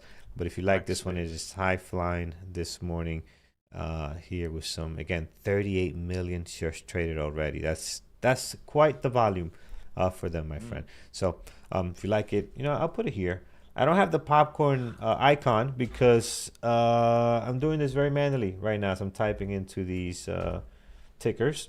My spreadsheet's not working, but there it is. RXT is on deck this morning as a popcorn stock. All right, and we got the Teslas of the world. We got NVIDIA. I might add on the primary. What else can we add here? Wow. I'm going to go with some usual suspects here. Volume on RXT. It's That's wild, crazy. Yeah. It's crazy. They normally trade 9 million shares a day on average. Yeah. And they're up there 38 already. Yeah. Wow. And actually, they trade a lot less than 9 million shares. That 9 million is an overinflated average because they had this one day back in February when they traded 542 million shares. So that skews the numbers. On most days, they trade under or around 1 million shares. So, wow. Yeah, these guys, I mean, they had earnings. That's why they're here. But yeah, Rackspace actually looks interesting. See, another one. Like, there's too many, Carlos. There is too many, and not one that sticks out like a sore thumb that we want to watch. Is solely Apple looks good. Apple looks good here. Hey, welcome to all-time highs, Apple. Look at you joining the party. Is that correct? Let's confirm. You. Let's do no fake news here. Let's make sure we got the data properly. Yeah, sure. there it is. Back in all-time highs. I'm not sure if it hit it yesterday. It looks like it did not. Came very close. No, it didn't. But today we are crossing the all-time highs line. You know what? That's going to earn you a spot here in our primary list, Apple. There you go. You get the primary list. 88.62 was the previous all-time high during market hours. And it's gapping higher than that this morning. So look at that. Wow. Incredible. We got to tell mom to sell. She only happened from like 4 years ago. I'm like, sell that thing. Go get yourself something nice. All right, let's do some levels, friends. I think we're all set here. I got AMD, Tesla, Apple, and ARM. I do like ARM as well. I think it's worth watching this morning. I'm going to have that on deck. All right, let's get some levels in place here. We'll start with AMD, which has been just incredible to trade and watch. And look, someone mentioned MU, by the way. If I go to MU, are they at 700 yet? No, not yet. Pulling back a little bit here. Their price action is becoming a little bit tougher to trade, so I kind of been keeping them off the list here. And I think I'm going to do the same today. I think I'm going to full focus on the AMD, if anything. All right, AMD, high of the pre-market today. We're looking at 426.60. We'll slam one there towards the bottom. We're going to look at 412.01. So put that a little bit higher right on there. There it is, 412.01. Then again, nothing else. And we're in a little island up here as we slam into our all-time highs. Nothing else to see but just wait and see how the price action does, right? So there is as far as levels. Tesla is looking good. Pre-market action looking very nice this morning. So we are getting a little bit of a movement up higher. Again, nowhere near their all-time highs, clearly here at 400. But let's look at some levels. High of the pre-market, we have a 406.91. So we'll place the level there. Above that, slightly on the daily, we do have 409.38, and towards the bottom, highs and lows for the last two trading days. Previous day close, you might have a level here worth marking down, 394.80. I see a couple of days slamming into that, opening and closing right on that number. So we definitely want to have that there. And then towards the top, in case we do decide to continue pushing higher, we're going to zoom into February, March. Looks like we got a nice area here. Right over here, good spot, good level, 413.81. Of course, 420 is a thing for Tesla. I don't think we'll get there today unless something major happens, but 420, you got to have that level marked down. We guys remember how this thing reacts when it's around 420. It's just like a psychological number for Tesla, and we'll definitely be watching for it. Again, today might not be the day. We're pretty far out from that at the moment. Let's take a look at ARM. Earnings. Yes, I believe they had good earnings. Someone mentioned it earlier today, but I think there was some kind of cell phone issue. Or forecast, something the investors did not like, right? Nothing major. You look at their daily, clearly they've done right. Supply issues, yeah. So which a lot of people are having too. Apple is talking this same talk here about supply issues, right? They're going to away from the Taiwan semiconductors to look at other semiconductor providers because you know, we're using too much chips on creating AI memes. You know, that's the problem. We're using all the bandwidth on AI memes. Everybody wants, you know, ChatGPT to do it quicker than 4 seconds, and that's where the money's going. Sorry, Apple. Sorry, ARM. Our chips are going elsewhere. All right, here it is.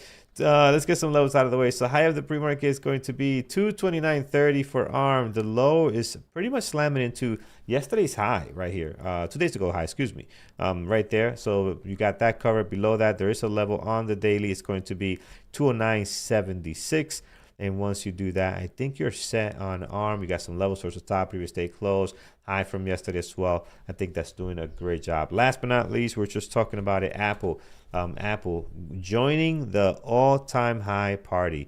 ATH, my friend. So welcome. High of the pre-market right now, 289.77. We'll slam a level there. There's nothing else above that. Last time we were hanging out here was going to was in December of last year. So right over here, we'll put this 282.54, and I think that is where you're good to go. So love the pre-market, worth marking that as well. 286 actually on the dot. Once you do that, you're set. On Apple, you're good to go. So that's my list, guys. I like it. Bunch of secondary stuff. I don't know how well that's going to trade. We'll keep an eye on that. But we are good to go here. Peter, what is our team watching as we are less than 10 minutes for the market open? Yeah, our moderators in the chat room are starting to get their list together, and they're coming in slowly. I think people like us are trying to figure out what to watch. I noticed that everybody's got AMD. Gary, Mike, Brian, all watching AMD. Other than that, there's a mix of like Mike's got Apple on his list. Gary's just saying he's short biased on AMD, and he's just going to focus on that. We've got Tesla on the list as well. For my side, like we said, I honestly don't know. AMD for sure. Now that you mentioned Apple, I think I'm going to keep an eye on Apple. ARM actually looks interesting to me as well. So those are probably going to be top of the list, but you know, then there's the others. I think RXT Rackspace wasn't originally on my radar because it's under a $5 stock, but we're going to see what it does. Just that there's too much volume, 42 million shares now. So that's 4 million shares over the last like 3 or 4 minutes here. So it's really gunning. You got to see what's going to do. I think I'm also going to keep an eye on McDonald's. Not for the open. It doesn't usually trade well at the open, but maybe for a little later today, just to see what that price action looks like. And then, of course, we also have Datadog, which was one that was active. So that's something I'm going to take a look at. And, of course, I'm going to count on all of you. I need you guys to, let me know what you see and what's moving. Ivono, as you're saying, nobody's watching Micron. Well, we did mention it. It's getting a little tougher to trade. So, I mean, actively, no, I'm not actively watching Micron. I don't know what it's going to do today, but it's down 2%. It's looking a little less active today than it has in the past. So, yeah, I'll count on you guys to let me know. Yeah, it's really getting out of the price range I like to trade. It started trading a little funky up there above 500. Even 400 is not the sweet spot. I think the sweet spot for me is at 150 to maybe high 250, 300 is like the sweet spot, except for Tesla. Tesla, we traded at all prices, and it trades great no matter what. It gets volume. It's going through a little stretch right now where it's not the best, top trader as far as what we like to watch. But we trade this thing at a different price range, and it does well. It gets volume. The fan base for Tesla is unbelievable as far as the product and the traders. They just love this stock, right? So it's always in play. It's always moving. It's always doing something. Even when it's not headlining. So, but other stocks, I love that, that lower price tag than 500, 600, 800 starts getting a little strange up there with the way they trade. Also ties up a lot of buying power, as well. So, not that it affects me much because I don't take a couple of trades at a time, but if you're a trader that takes a lot of positions at a time, that can add up very quickly. If you take in even just 50 shares on a Tesla, right, at 800, when it was $800, that would tie up a lot of buying power, and then you might not be able to trade something else if you want to. So this is where Andrew has mentioned before, where like something like a NVDL. This is where these things come into play, guys, right? And I'm not sure which one is for MU. I'm sure MU has tons of them. I'm sure they've got them. What's one for MU? ML? ML? What's MLB one? MU?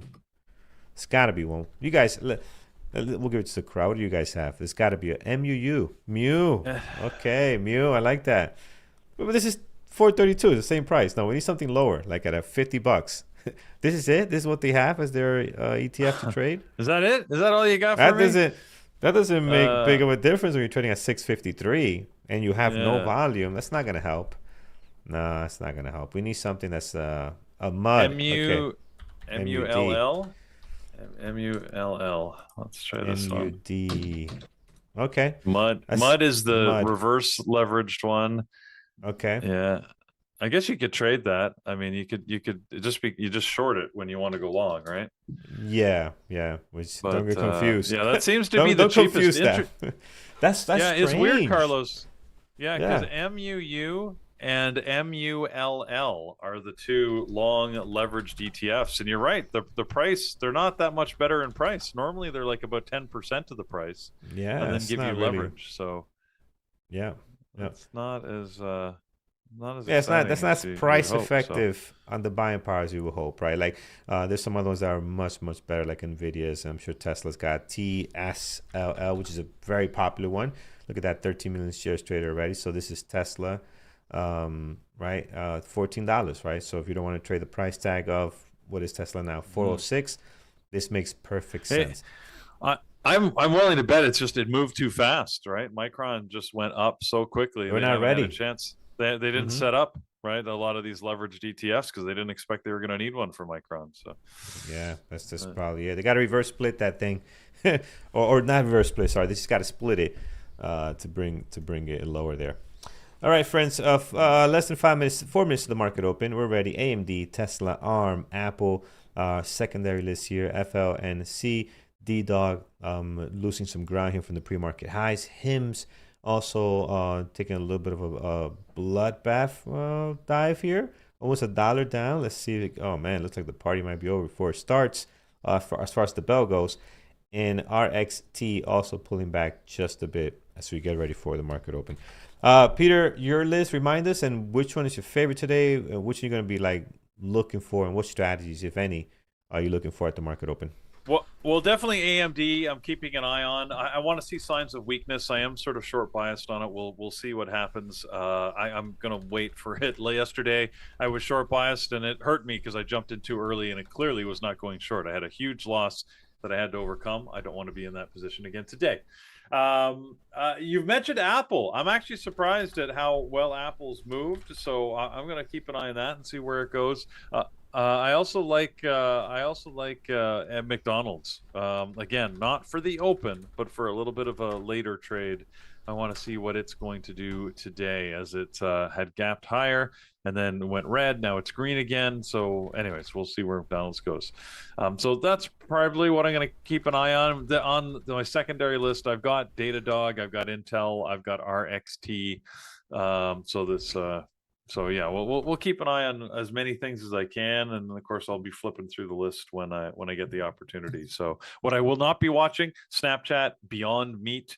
I don't think they're good. Actually, IonQ might be interesting as well. It's a nicey stock though. I'm running out of space. I got nowhere to put these things. Yeah. This is new. I don't know. So Anyways. ARM does come up for me, friends. Yeah, Peter, I like. Yeah, so there was a comment. There was a comment in chat that said the ARM didn't come up, but it does. It's right on here. ARM, that comes up. Level 2 looks horrible because they don't have no volume right now, but that does come up. But I noticed something here: futures and stocks. You see this here? I never noticed that before. Maybe I was just going too fast through my things. But if you have it on futures, and I think if you do ARM or something, it didn't come up. So make sure that you have it correctly. See, so ARM did not come up. If you have futures selected, suggestion brings up. Oh, that's yeah, that's not user friendly there. We gotta tell our developers, because if I type ARM, you can't just automatically go to futures and then miss out on ARM. So all right, but you guys know how to do it now that I showed you. But yeah, it's that seems new to me. We were not doing that before. Tesla automatically switches over, but ARM doesn't for some reason. That's very interesting. Doesn't like ARM. We broke it. We did something. We broke it here. All right. But no, it's there. Oh, It's there. It's working. It's working. It's working. All right, let's. Yeah, it's working for me. Yeah, it's just for some reason it doesn't pop up right away, but it does work if you click on stocks. All right. Speaking of ARM is moving. We are up down 6%, up from the pre-market lows here. So that's gonna be on my list. Tesla. Ooh, look at Tesla go. Okay. 20 seconds. ARM and Apple. All right, should be a fun day, guys. Let's get to it. Good luck, everyone. Hit that thumbs up if you haven't done so already. And let's get ready for this bell. Let's go. Feeling nostalgic today. I wore my TEDx Yep. BBT shirt. I don't know if you noticed. Oh, look at that. It's from 2 years ago. Didn't notice earlier. Yeah. All right, here's the opening bell, guys. Let's see what we get. Don't be in too much of a rush to get yourself into trouble. Easy does it. Easy does it. All right. Easy does it, everyone. We did not look at Intel today, but it's another one that's been very active as well. So you can put it on deck if you like it.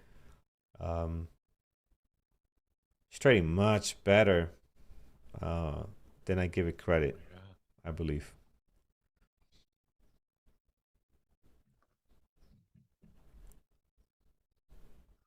A couple of minutes, things doing some stuff. ARM getting a little bit of volume, not a boatload. Tesla pushing higher nicely. Let's take a look at how our Atlas is developing on Tesla.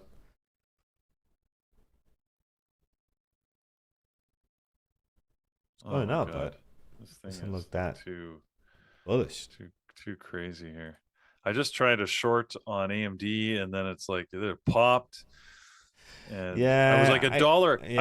I was a dollar to the good. I moved my stop to break even, and then it popped and stopped me out at break even. I'm like, what the heck? Like, that happened like 2 seconds after I hit my stop. And so, anyways, I'm glad I'm out now because I'm just looking at the level 2 or the Atlas data, and it's definitely short biased here on AMD, but it's still poppy. Where are we going here? AMD. Yeah, it's short bias, but man, this looks like a nice engulfing. Let's see. I'm not thinking of taking it long because you see 410. There's tons of orders down there. 414 as well. So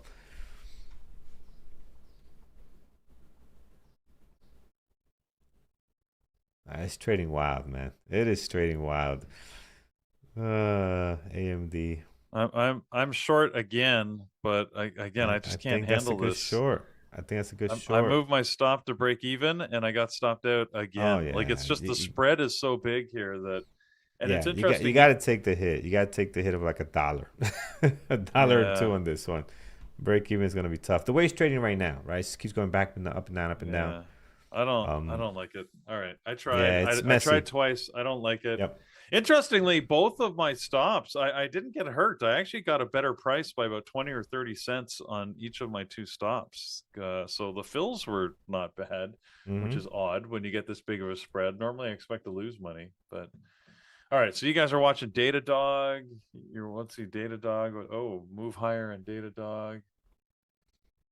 Intel. Actually, I took Intel off my list. Maybe I should have watched Intel. What is Intel? I got space for Intel, actually. I'll watch Intel too. Moving higher. Going green.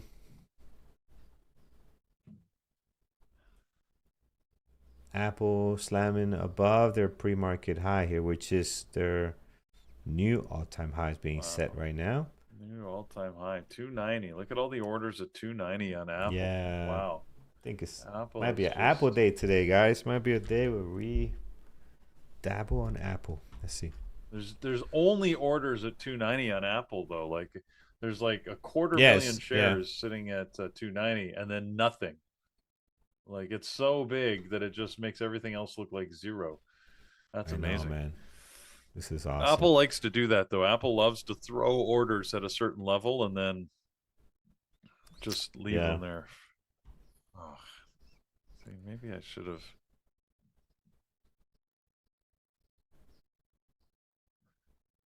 Wow, it ran through that very quickly, but look at the rejection.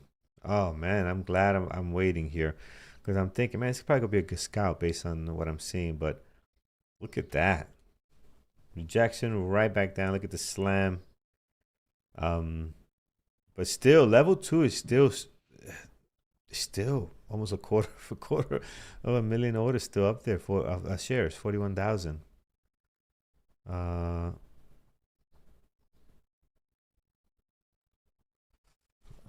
You can't see what we're watching. We're watching Apple. You can't see it here. Apple. I see it. I see it on your screen. Oh, I can't help it. I'm still watching AMD. I said I wasn't, and then my eyes got drawn back to it. It's not. It's pretty ugly though. yeah, it's ugly, man. And look at it. Look. What is this? Look at AMD go now to the moon. I know. Trying. It's just it's weird. It's weird. Now the order book has changed where we got topside orders here up at 421. So yeah. Do we have shares for short on this? Oh yeah, we do. Plenty. FLNC. It's not a low flow. 65 million. Dropping below the V up here. Had a good rejection. I didn't do levels for this. Oh man, this could be a good one here, guys. Don't follow me on this thing, please. Do not follow. Oh, I missed it. Come on, pull back. I saw it, but I didn't have levels. I'm trying to find the daily. It was just messy for this FLNC, but it had a good engulfing here, had a good pullback, good 5-minute candle. But I turned to it too late. I turned to it way too late. Then I went to check if we have inventory for sure, if we've had enough. It just wasn't ready for it. But right now you're down 80 cents on it, or up 80 cents on it, profit wise.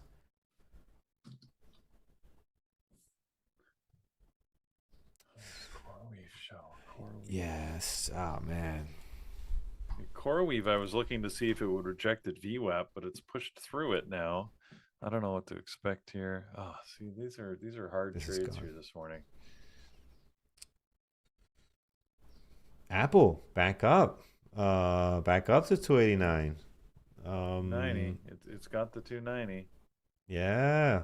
What's the trade here? I don't have anything. There's no strategy for me up here besides a 5-day breakout, which I don't trade often.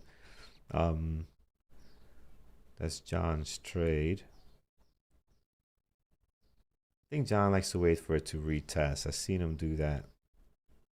He'll sit and wait. Don't. Apple. Are you? Did you go? No, I was gonna go short Apple over 290 because again, I like when it rejects. I like when it rejects these big levels. Yeah. But I didn't. I wanted to get the spike when it was at about 290.20, but it moved off of it so quickly. I could look at this. See, it would have been a dollar move. Yeah. I could have taken about a 20-cent risk and got a dollar move like within a minute. So yeah. But anyways, that's Apple's not tradable right now. It's just this thing is a mess. For a breakout at the moment, it's just not getting it done, man. Oh my god. AMD back down. If I'd been bolder at AMD, you could have tried to short at the top of that as well. But I mean, that's just a high risk. That's a high risk trade. Yeah, exactly. High risk trade. Yeah.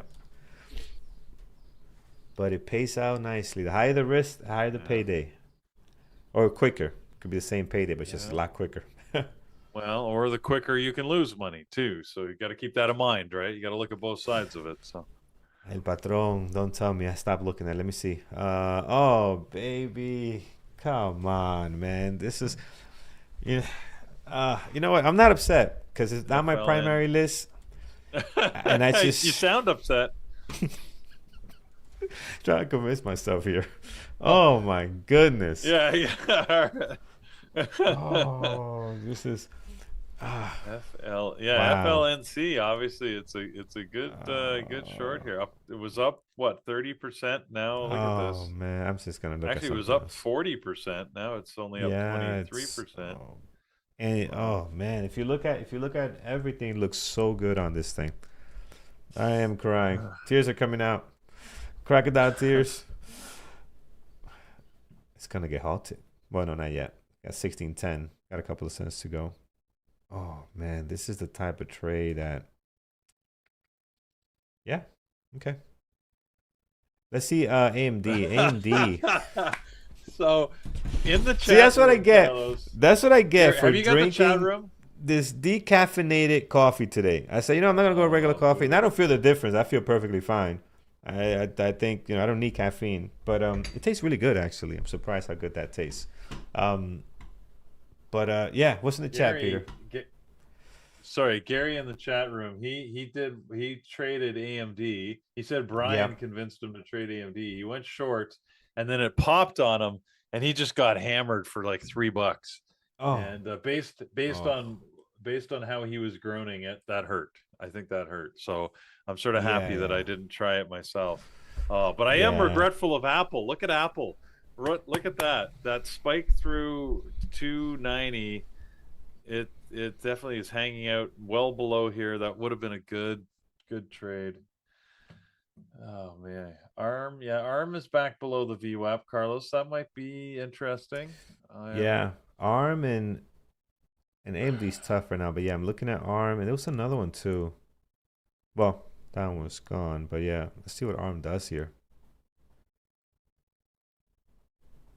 Let's hope it doesn't pull too back. Careful on the share size, guys. This thing can move a lot. You don't got to take a lot of shares. Yeah, AMD's jumpy. Apple's too jumpy. Like the ones that was kind of front and center are not trading well. They're really not. Yeah, like those things that we normally expect to be a little smoother, like more Apple solid. on a normal day, or AMD, they're very jumpy today. So you gotta be careful with this. I do regret this Apple trade. Oh, that's too bad. Man, ARM is not giving us a pullback, guys. It's gonna go way too far down. Here, it's not giving us our setup. It's early. It's only 9:41. We'll find something. Bring back the garbage truck. Yeah, a lot of stuff needs to get garbage truck today. That's for sure. But it's not a garbage open yet. Let's see what happens in the next couple of minutes. All right, let's see here. David, you caught a 2% candle on HIMS. What did HIMS do? Oh, good. Yeah, good, nice pop here. Looks like it's ran out of volume a little bit, but nice run here at the beginning. Microsoft. See what other people are looking at in chat. Oh man, you're going to go lower, huh? I think it is. Great job, guys. If you took this trade short, 5-minute RB breakdown was just beautiful, especially when it happens right like that on the VWAP too. If you look at a 5-minute, you can see how clean this was. Man, you're up $2+ right now on this entry. Just excellent, excellent. So let's see if we can break down the low there. Back to ARM, but ARM is just not pulling back on us. It's just going. Microsoft moved higher here this morning. Oh yeah, Apple's popping back up. Yeah, now. this is no longer in play for our setup here. Tough morning. Yeah. This would work for like an Andrew type VI breakout. Like Andrew gets in right at the VI breakout, he'll get in here. I wait a little bit longer. This would work for that trade, but for my trade, looks like it's gone too far down for it to be a VWAP breakout now. So AMD wants lower. I am short bias in AMD, but it has done such a nasty range trading here, and you can see how all over the place it is. But not something I want to take. But I think AMD wants to drop a little bit here, guys. But it's doing very nasty. Like, it does feel like careful. It, but yeah. It keeps popping, so that makes it very suspect. Yeah, very suspect. Careful with the share size, guys. AMD's pops like $1 and change, $2 quickly, very, very fast. So just be mindful of how much you're risking there. Tesla. I think you meant house Tesla, the bottleneck. But house Tesla here, it's trying 413. It's trying to get the breakthrough here.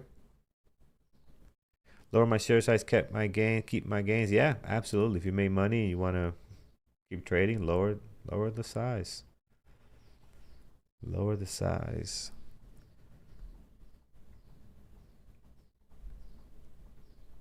FLNC, great drop here. Let's see if it's going to continue.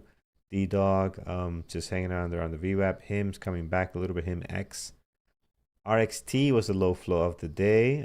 Popcorn ticker, and it so far dropping. Not really holding on to the momentum from the pre-market. Looks like AMD slowly selling down, but not did not give us an opportunity to join this thing. No.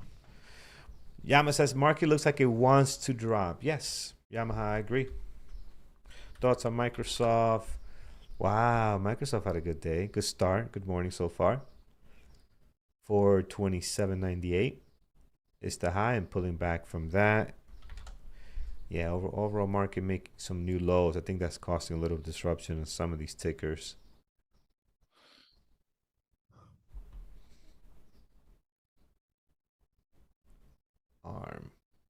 ARM did the move we were looking for, much lower than the VWAP. Actually did it on the moving averages. So this here, see this setup here, this pattern?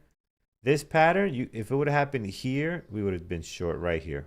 Because this is exactly what we look for, but it's just too far down. You're at the low of the day. You could take it for a low of the day breakout, right? You could do it there. But this is what we're looking for up here, off the VWAP, right? That's what we're looking for. It didn't quite do that, so that trade not in play. Made a new low. Tesla coming back. Okay, here's Tesla now. Let's see if Tesla gives us a VWAP trade. Peter, almost a mountain pass, but not. I know it's early, but Yeah, I think it it's looks early for that. it's early, very early. But yeah, it didn't get higher. Came back down to VWAP, but again, it's early. I know that. Art Economics, good morning to you. Welcome. Tell us about BTA buy. What is that? BTA buy? None of those two things are coming out as tickers.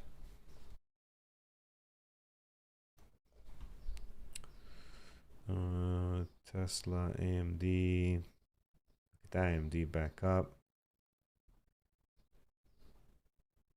Wow, guys, no trades for me yet, man. No trades. Searching. If you guys see something, let me know. Oh, Bitcoin buy or sell? Oh, who knows, man. I own some Bitcoin. I own 0.00000 something of Bitcoin at like 18,000. So, I don't know. Nah, I have no idea.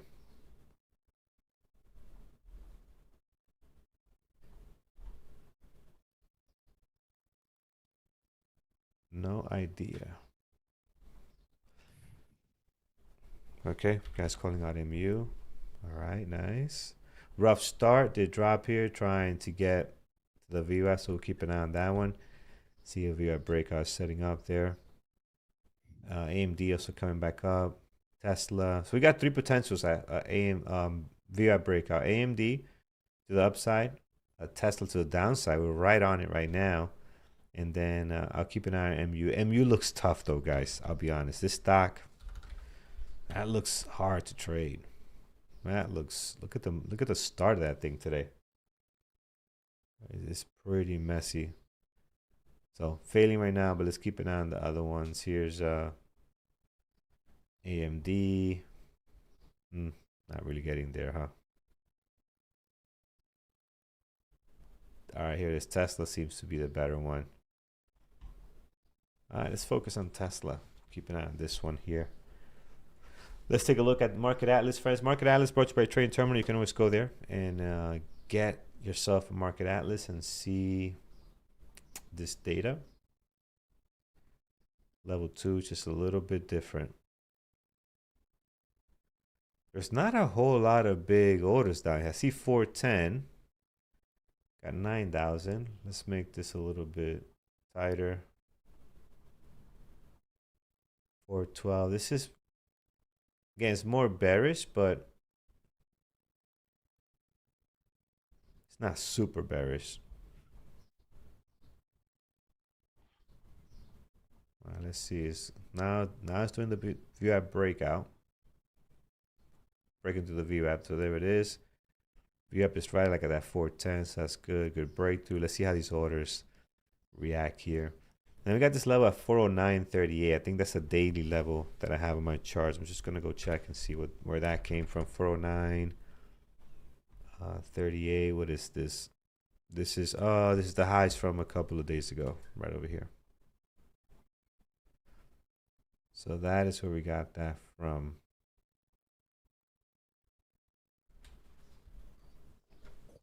No, I'm watching it. I'm watching it. I haven't missed it yet.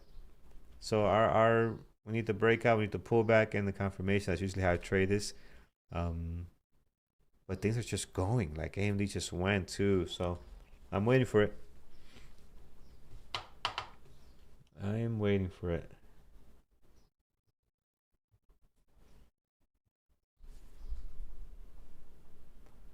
Let's see if we get it. Added PLTR. You added to PLTR. Okay, so you're playing along.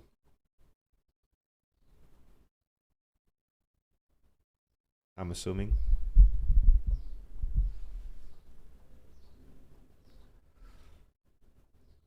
All right, come on, Tesla. Give us something.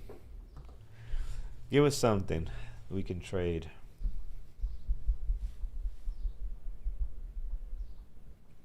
So I trade two strategies, mainly 5-minute ORB, which again today was tough. There was not any good 5-minute ORBs. The one that was great was not on my primary list, which is this one here. This was awesome. This 5-minute ORB. So really nice setup on the one, and then you can see the drop here all the way down to 1650. So that was nice. Look at that 5-minute candle. Look at that rejection. I like that too. So everything lined up perfectly. Everything looked great for it. And then the other one is as we look at Tesla, it's the VWAP breakout, up or down. So here we're looking for that strategy right now. Tesla's setting up nicely. We got the breakdown. We're looking for the pullback and then the confirmation candle. Let's see if we get it here. Oh, looks like it wants to drop before. No, look like it wants to drop in before the pullback. Oh wow, didn't give us an opportunity. Okay, wait, still there, still in play. Level 2 still looks very, I think, very balanced. I don't see it very bearish, to be honest, which is a little bit concerning. Let's see if we can get a bit of a pullback. This might be the best we get right here. This might be the best we get. 49.38.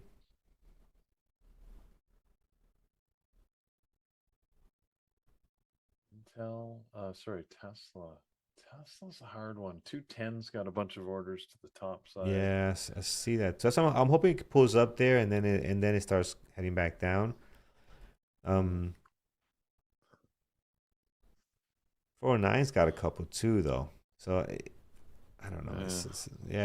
It's really balanced out. There's not really a big imbalance to the downside or the upside, I think. So that's gonna create some. This is what we're looking at, friends. If you're wondering what we're talking about, it's this right here. Wow, 410 just gained a lot of orders. Almost 10,000 more. So we're going to hold off on that idea for now. We're going to hold off on that because that just jumped pretty high there.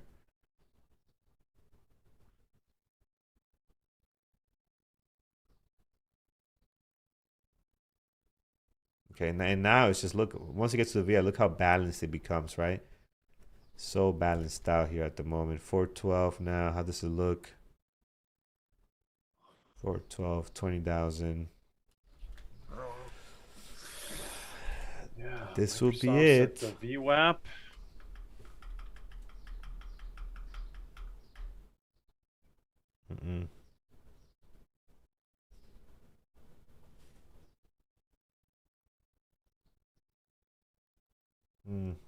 Nothing burger yet for Tesla.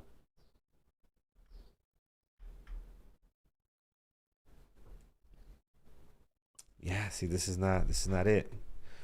This is not it.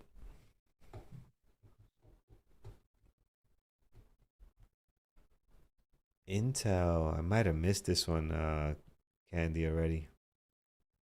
But yeah, look, yeah, this is the same thing here. This is much cleaner actually. Breakout, pullback, confirmation here. I might have missed this play, but let's see what Intel looks like. I don't mind jumping in a little bit late with less shares. Oh man, it does look very bullish actually. Peter, let's go long Intel. All in. Let's just do it, man. NVIDIA made an interesting move to high of day, so it got a higher move. I was only kidding, Intel. This thing is actually moving.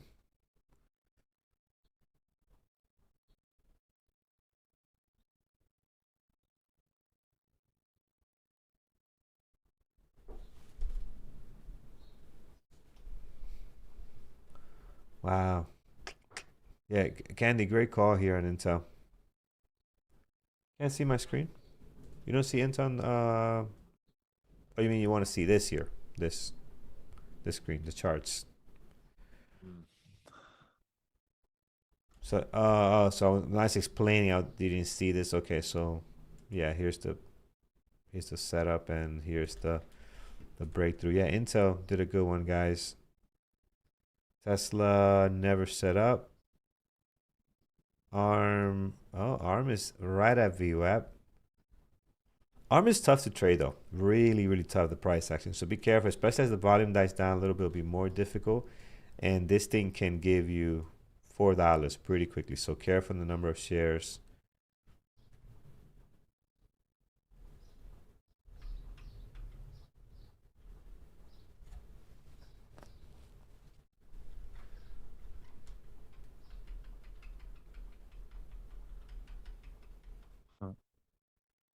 Patron, what did NVIDIA? NVIDIA's been a naughty stock, man. That's why it's not on my list. I can't imagine what NVIDIA did to you.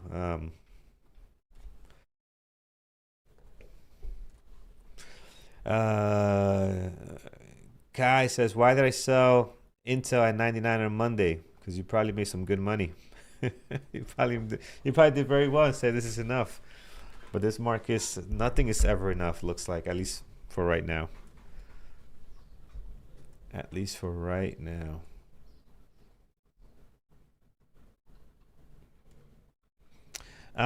We use replay. So when I did a lot of my back testing, it's not like these programmers that they take in all their trades, they put them into a program, and the program could go back, hundreds of trades and give them some numbers. So I didn't do that type of detailed, real back testing. We did just time and seat, man. we did time and seat, and the few things I did test were just replay simulator. I'll go back and just trade my strategies, right? So when we did that on well, when I did it was on Dash Trader Pro. We didn't have trading terminal back then, so we had replay with Dash Trader Pro. We had the replay function. You can go back, pick a ticker. It was very funky the way it worked. I'm sure they probably fixed it now. But now if you want to do that, you can do it with trading terminal. You can do the replay, but true back testing, you need to find a company. Some companies out there that do it, but you got to put in all the criteria and all the terms on, hey, take the stock when this. You got to have a very detailed, defined trade book with numbers and percentages and all this stuff you got to be on the lookout for. All right, ARM failed the breakout, so nothing to see there. AMD, another view I've set up, but again, it's just not trading well. What's the other one we're looking at? You guys called out Apple starting to break out here. Apple gave us a tough time today, man. Look at this. I was expecting better out of Apple. Look at this chop back and forth. Finally, now it looks like it's breaking above the highs here, new all-time highs, going for 291, trying at least. but it gave us a rough open. No question. INTC, what do we have? Nothing. All right. Apple's turn to do its thing. ARM failed. Tesla back up to 413. I'm still looking for trades. Same, man. This has not been it's not been good today. No. You know, just goes to show, Carlos, you never know on any given day, right? Like where you're going to get a good trade opportunity and when you're just going to get, I don't know, when you're just going to get nothing. A day like this where things are not moving. We gotta look at Tesla go here. Just searching, friends. I don't see anything where I can take a trade on here.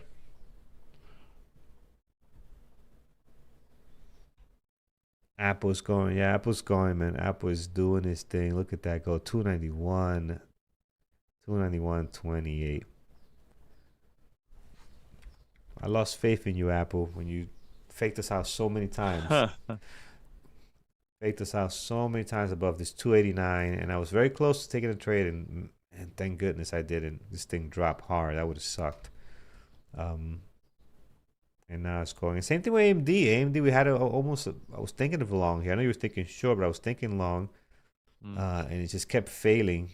And then it looked good for a short, and also didn't go anywhere. So it's just been so messy as well. So Jay is trading your long Apple, short FSY, Fastly. We looked at Fastly earlier. Yeah, beautiful drop there on Fastly. Very good. Poet up strong. Yeah, Poet's been doing some stuff here.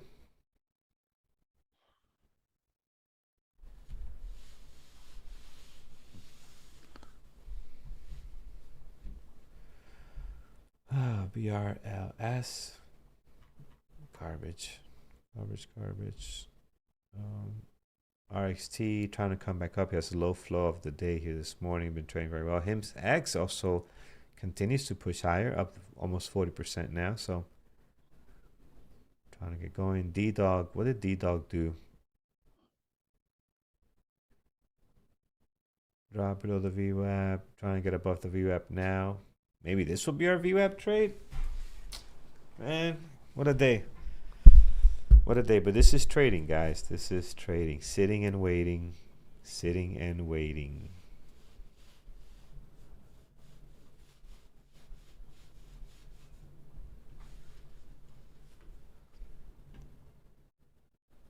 All right, let's see what we got. Okay, here's D-Dog. Maybe D-Dog can give us something. Let's take a look at Market Atlas, see what we got going on.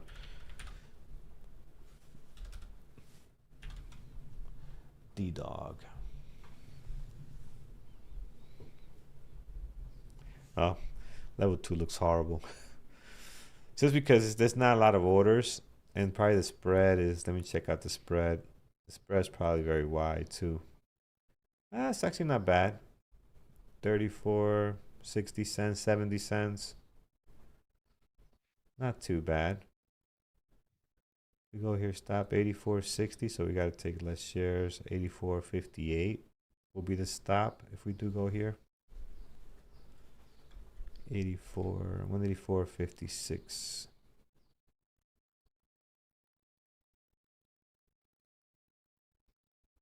You need like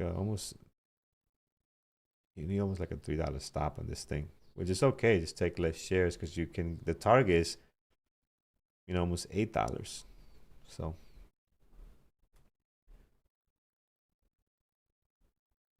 does D-Dog have the juice to make it happen is the question. We'll keep looking at D-Dog. Intel, is it long? I think Intel's not done. I think Intel might want to go back to it's the green. So I don't think it's done. That's for sure.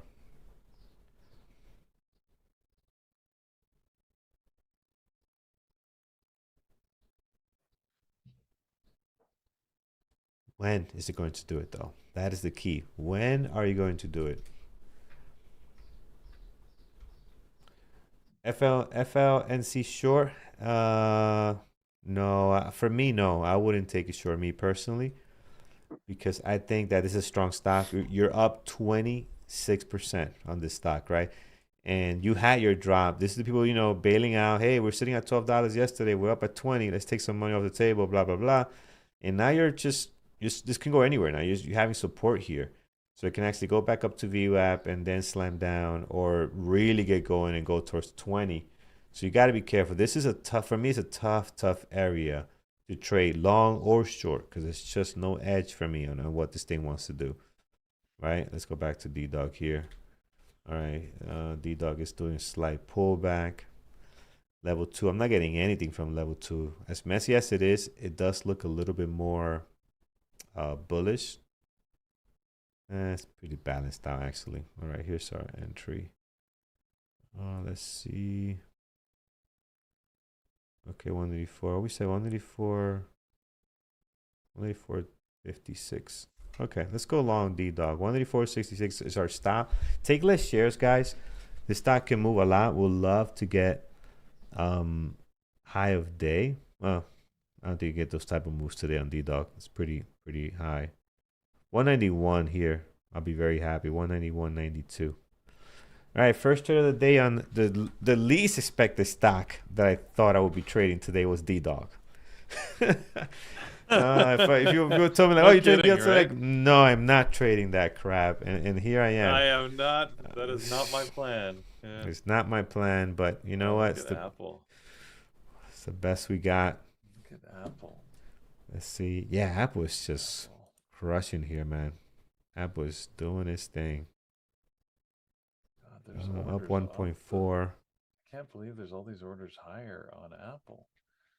People honestly think it's going to 300. Look at all the top side volume. Wow. All right, let's see. Come on, Data Dog. This is your world. Data centers, all this stuff. Let's make it happen. Come on, dog. Bark. Bark, man. Run. Do something. Oh, my goodness. All right. 184.56 is our stop. That's what we set for. It's about like $3, but it's okay because just take less shares, guys. But you got to give it room because if not, you're going to get stopped out on this thing. Especially with the spread. It's not bad at times. 40 cents is not too bad. 45 cents. But I saw like at a 77. So it can shoot up. NVIDIA actually got the good VWAP break this morning, Carlos. No way. Surprise. NVIDIA? Yeah. Yeah. Not the first time. You had to wait till the second time through. The second time it did. Yeah, second time it did get going. I mean, it wouldn't have been easy. But I got to say, Brian in the chat room. Brian in the chat room called it, and he actually took it. So he got that move. So yeah, there you go. That's where you leave it to the pros, right? Brian is on the road trading. He got this NVIDIA move. I'm telling you, man, if there's any luck in trading, is what stocks you're watching. I mean, because it's just like, for example, today I didn't have NVIDIA, and look at it go. Yeah. Look at it go, man. Like if there's any, outlier that it's just watching the right stocks at the right time, man. Because sometimes we'll take the same setup on one trade and the other one gives you the same setup that you would have taken, and we're not watching that one. It's like crap, man. No. I'm very disappointed in the price action today, I've got to say. Yeah, it's pretty almost bad. Everything I'm watching. Yeah. I'm looking at my charts. I've got those 2 early trades on AMD, which I didn't actually share with you guys. I guess I could. Let's put AMD here. I'll show you. Let me. It's not, but hold on a sec.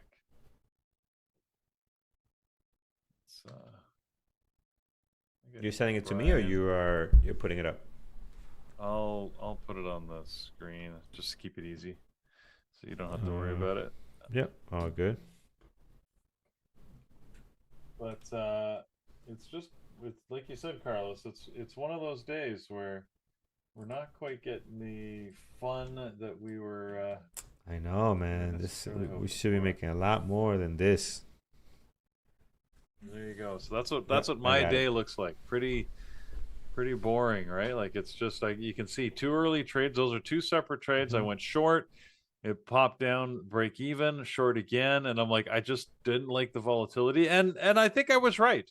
I think I was right to then stay out of it. But you know, to get out of that without getting hurt with how wild it was is pretty. Yeah, it's I'm actually it's pretty happy good with that. actually. Yeah. But Yeah. I was hoping to have a nice day today after the movement we had yesterday, and unfortunately, like I said, I mean, Nvidia looks good. Not much else. Apple, I do regret missing that Apple trade. It would have been short lived. You know, that time that it went through 290 and then pulled back, that would have been a decent little trade for me. But Yeah. and here I was just watching Apple for maybe a mountain pass right at the high here. I was hoping to get that retest and then a drop, and it did actually sort of do it. Unfortunately, it made a higher high. So that Yeah. you know that's why I didn't jump into it. Of course, now it's going to work. So it's like what, Carlos, I'm telling you, you man, know, it's just not and quite that could working be today. and that could be very frustrating, especially for a new trader to go through that, and you might go ham and start Yeah. doing things you should not do. This is where you just got to calm down, Yeah. relax, calm down, and just take it easy. Take it easy. We'll Yep. find opportunities. Because I remember going through that, man, and I would just go crazy and start trading like a madman. Like, all right, if this is not gonna work, I'm gonna trade this, trade that. And Yep. next thing you know, you're down quite a Yep. bit because you Exactly. just went hawk mode. So it's frustrating, man. We've been there. Yeah, exactly. We've been there. Here I am with D Dog Yeah. trying to get something going, barking, running, whatever you want to do, and it is just where the volume go. Like you were trading much better right before I got in. I get in, and the volume seems like it dropped 50%. Like this garbage, man. I tell you. I tell you. I like how, Carlos, you're like, run, bark, jump up, whatever you want to do. Just do something, dog. Do something. Go on, Do dog. something. Let's go higher. I mean, you've got the high water mark, right? I mean, it obviously hit a nice high. You got a $10 move to the top side and still be Yeah. within range of what it did at the open. So I get what you're seeing here. It's just back to your break even. To have the Let's juice see if to it's actually got- do it, man, it's the It's problem. got to get that run now. Yeah, it Come does on, look Data more Dog. more bullish on the level 2. But again, it's just gotta get the gotta get the domino effect going here, and it's just not doing that right now. Yeah. The market will rage it beige for my you buddy all Carlos. day. Yeah, 0101 dong 0101. Yes, the market will do that if you let it. If you let it, the market will do that to you. This is why after 11:30 the latest, I stopped trading after that because I had some really bad experiences after that time. I think the market has changed. I think the market is much better now in the later parts of the day than what it used to be. But I remember, man, 2019, 2018, 12 o'clock. If you were trying to make your day after around 12 o'clock, at 1 o'clock, it was brutal. There was not this volume we're getting now. Now you could come anytime in the markets, from 9:30 to 4 o'clock, and there's going to be something moving with volume, A little more picky, but there'll be something, Yeah.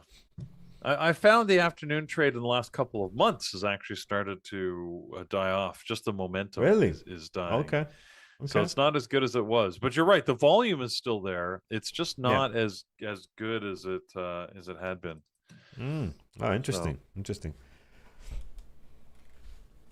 Alicia says, I love you trading. We love it too when it's making us money. We love it too. We love it too. Go on, Data when Dog. It works.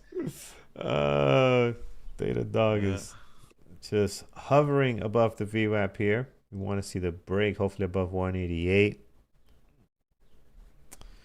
Mornings have been fantastic. Oh, yeah, mornings have been great. Even today, like, there was very few tickers that actually got it done. But a lot of stuff on my list was horrible. A lot of stuff on my list was pretty bad.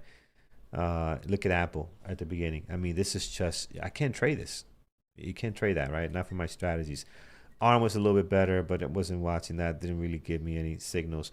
Tesla was okay. But the 5-minute RB, which is the strategy I looked for, was horrible. All right, D-Dog, come on. Let's get it done. Let's go, D-Dog. Should I get like a stick and throw it or something? I feel like I gotta get like a bone, like just go. Treats. Go get it. You go want fetch. treats. Treats are always the way to do it. I don't have dog treats. I got fish food. Some fish food. No, I don't think. Well, you know, I don't think that's gonna cut it. Dog. Some dogs will eat anything, I guess. So yeah, oh maybe. my goodness! I gotta How tell about you. you gotta have something in the fridge. Cheese. Dogs like cheese. Cheese. Peanut I do butter. have cheese. Oh yeah, I got all of that. Some meat. Any meat. Yeah, just throw them. Whatever. Got some steak. My wife cooked some steak. Come on, pretty human good. food. Gonna eat that later. I love human food. But yeah, D-Dog. Let's get it done.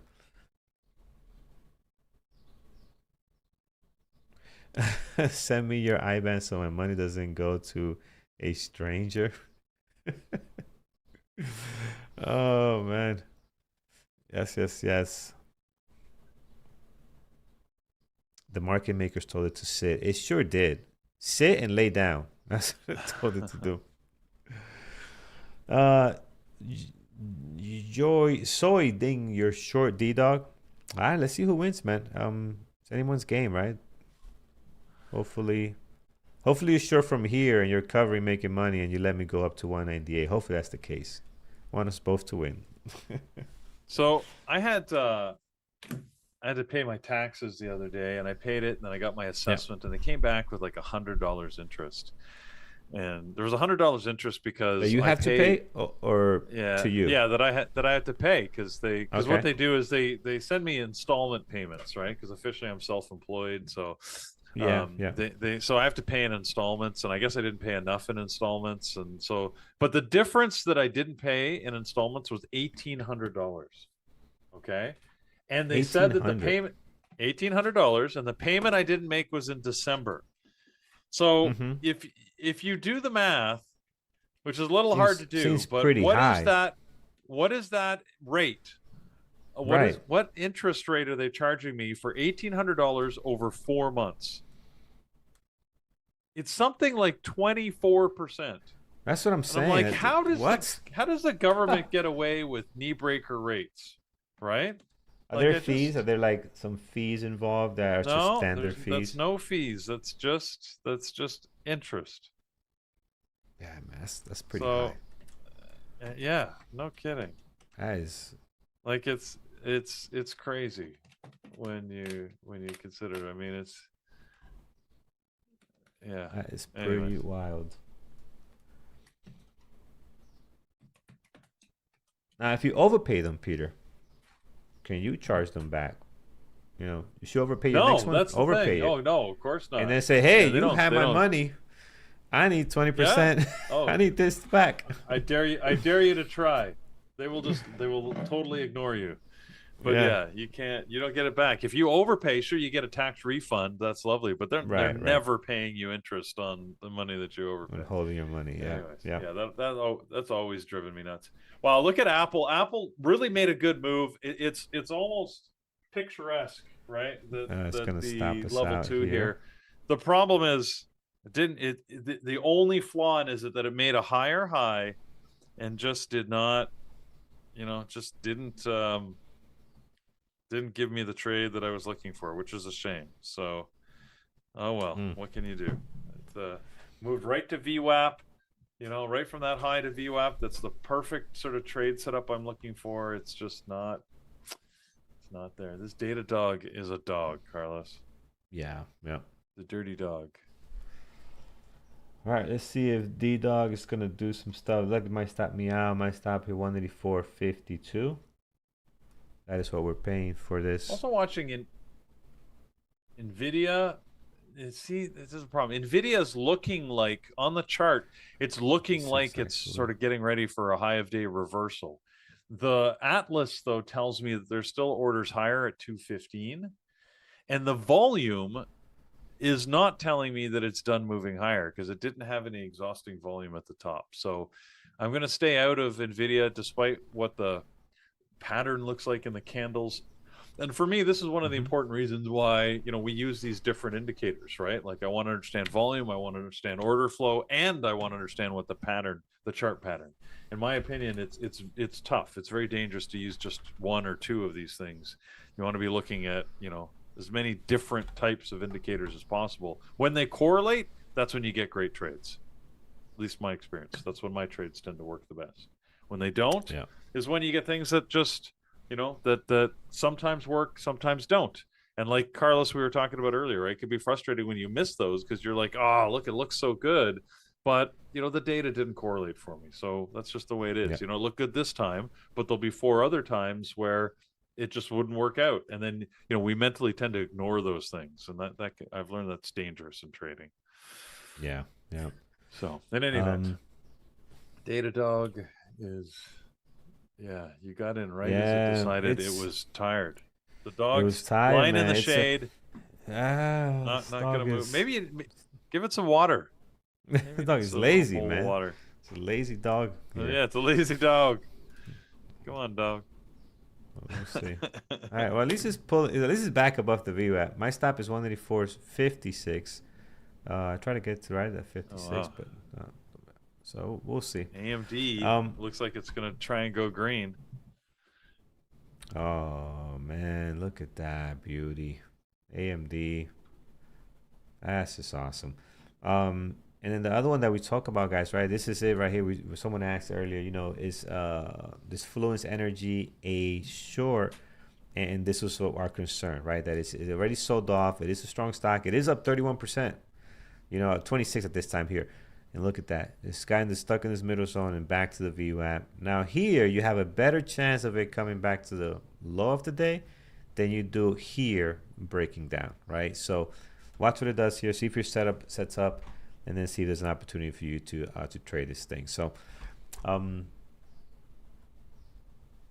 let's take a look here.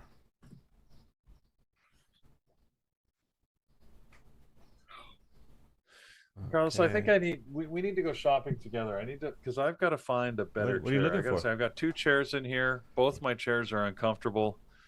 Yeah, I gotta do the same, man.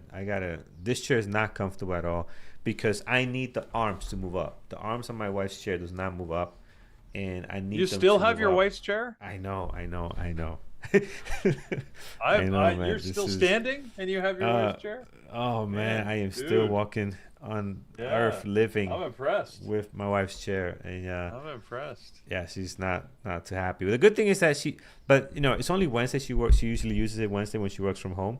The rest of the day she's in her office. So by the time it's Friday, she forgets, and I can make everything better. Then next Wednesday comes around, it's just like rehashes the whole thing again. I'm like, shit, I gotta get this chair done. But yeah, I gotta buy something, man. This is way too uncomfortable because of the arms. It's just not ideal. Then it bangs up with the desk, right? Because her arms don't adjust. But I do need adjustable arms here. It's very important.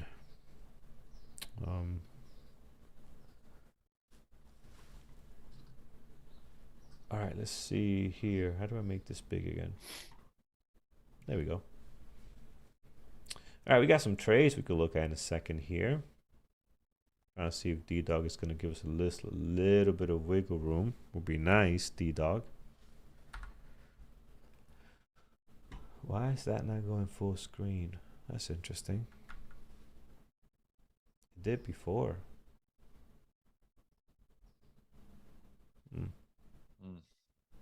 Oh, interesting. All right, we'll do it this way. Yeah, go ahead. Sit down that. I just don't sit down that often. I'm thinking, do I want to buy? Look at all these chairs. These chairs, none of these look attractive to me. I don't know. Yeah. A gaming chair here that looks like a dentist chair. What the heck? Why do I want to recline? Yeah, there's some weird ones now. Yeah. And I know the expensive ones are gonna do justice. But the problem is yeah. No, I'm saying I don't want to spend $1,000 on a chair and not sit on it. Like Here, I don't want to do that. Cheapest chair you can get, Carlos. Big green ball. Right here. Yeah, see that. Those are Oh, and it's low though. Yeah, it's too low. Uh, All right, looks like I'm gonna get stopped out here, adjust friends. So adjust the camera. D-Dog is Oh, it's more losing it. comfortable than the chair, though. I'll give it that.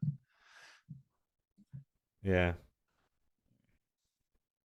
Let's see if we can get something going. D-Dog is just playing with me, man. It's just playing, wasting my time, and it's gonna stop me out. You'll see. All right, we'll keep a close So eye on it. AMD went green for like a second, and then it's back red again. NVIDIA is still sitting up here at the high. Apple's bouncing back. Yeah, this is like, it's a slow day. It is a slow day, man. It's very slow. MU found a way to go green, and just awesome, man. Ben, What a stock. Ben, did What you a say stock. that before I showed you the ball? No.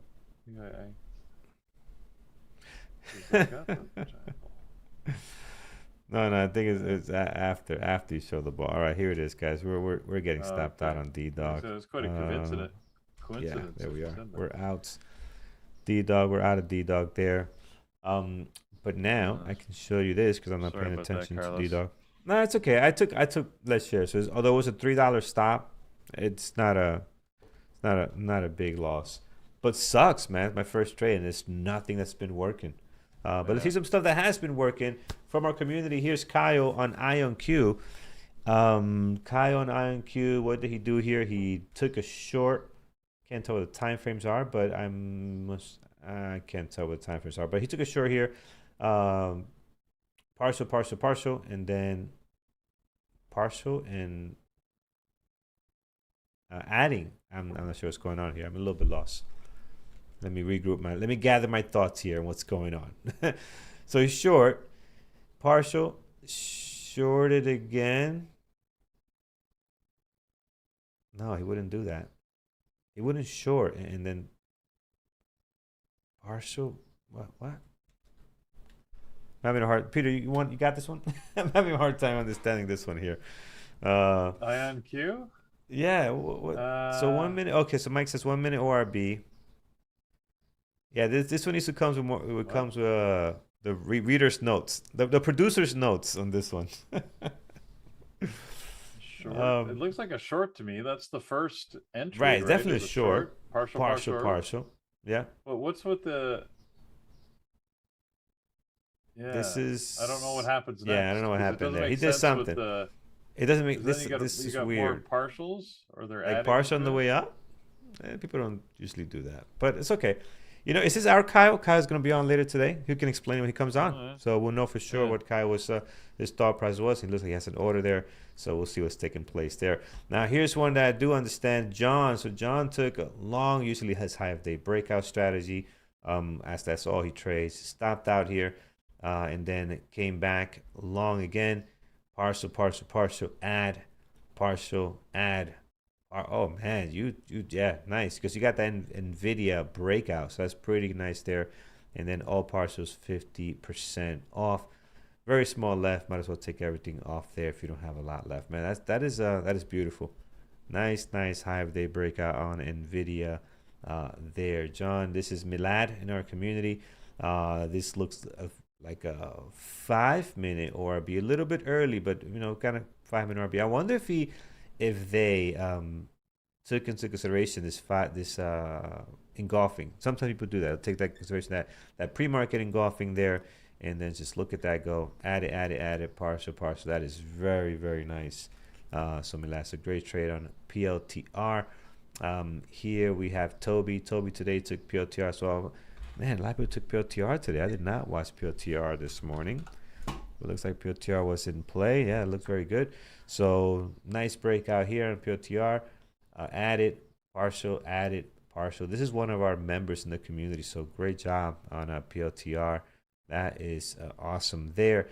Another NVIDIA trade. This is from Dip Choberry. I can't, for some reason the bottom is cut off here. But that's my error, not anybody else's. Long, added. Partial, then took that nice break for NVIDIA here. Very, very, very nice. So good job there our members trading NVIDIA. NVIDIA was good. It was not an easy trade, but man, it turned out pretty nice here, as you can see. All right, for me, only one trade today, guys. Small loss on D-Dog. Again, you gotta be careful with this one. It could move a lot, so I was banking on the small risk, high reward, all the way to 198. High of the day, it didn't happen. Looks like it's turning around here. And then the other trade I would have taken would have been this one, but unfortunately, this did not work. And look at the recovery on FLNC, back above the VWAP, trying to move higher. Came as low as 24%, so drop about 10% or so. Recovering that now in the bounce here off the low of the day. And then for you, Peter, a couple of AMD trades early on for break-even stops. And I don't think you're taking anything else after that. Nope, I haven't found anything. Slow day. If you're rocking, I mean, again, you're rocking. I good missed for one. you, but yeah. I missed a trade on Apple, but other than that, yeah. Yeah, slow day, and we're man. an hour in. There's my hour alarm. Yeah, so. this is very strange. Usually not the case for us here, but today that is what we got. So it does happen. All right, let me check something here. FSLY. That's another one that I wasn't watching. What's Fastly doing? Yeah, not much. It had a drop. That would have been a potential VWAP. Yeah, I don't know that I could have taken a VWAP bounce that early, but that would have been a good move, actually. All right, it's just Fastly, it is shortable. Here. On short sale restriction, but it is shortable. All right, who do we got? We got Mike, of course, coming in hot. My brother, how are you? Good. How you doing? Coming We gotta in turn hot. the light on. Let's turn the light on man. so you can see my face. Yeah. We're doing good. Not the type of date that we hope for. I'm sure you've been in chat, so you've seen what we've been dealing with, but it's been an interesting day, man. Yeah, it definitely has. It's been a very mixed bag, kind of, right? The SPY kind of sold off going into the open, and it's kind of recovered. It tried to go red, and then it said, nope, I want to be green. I want to be all-time highs. I don't want to give any of this up. So we're kind of battling that. I'm not sure really where we're going to go today yet. I think we definitely need to just kind of stick around, wait, see what the SPY wants to do in the next hour or so. It's just there. NVIDIA, though, was great. I saw John's trade. He traded it much better than me. I took a high-a-day break. I actually started a new strategy set. So one of the things that we teach at boot camp is to trade in strategy sets, 20 trades. And when you transition from one to another, you decide, hey, do I want to change something of how I trade? And then you do it for 20 trades to see if it works or not. So like yesterday, talked about bag holding on NVIDIA. Well, one of the things that I had started noticing was that Atlas never lies, right? Like Atlas never lies aspect of it. So what I decided to do when I kind of was looking at my trades the last few weeks is, I'm going to go ahead and wherever I enter, I'm just going to kind of put a stop at the low of the 5 minute before if I see lots and lots of orders at the top side, right? So that's what I did today, and therefore I had to hold through a lot of the pullback, but I survived and kind of made this push up, took partial at 210, and then still did not change my aspect of a new 1 minute low until a new 5 minute candle closes. So I got out there, but this would have been another nice entry into here. So that's what I did on the video. We're going to see how it works out. See if I make more money this way or if I lose more money or if I don't make any more money. So we'll see. Test it out. That's the fun thing. Try different things, see how you do. That was the only trade that I got today so far. Apple was scary. Like Peter, man, I thought for sure you were going to take that short at 290. I definitely thought you were going to take that because I said I missed it. I wasn't fast enough, but I was watching it, like I was right there. So but yeah, I was too slow. But I mean, look at it. It rejected it came back after all that like battling, like big buyers, big sellers, both battling, and the buyer said, "We win, you lose." Pretty much, yeah. That's pretty much what happened. You know, that was like one of those exciting slugfests. I have not seen Apple trade that crazy in a very, very, very long time. Yeah.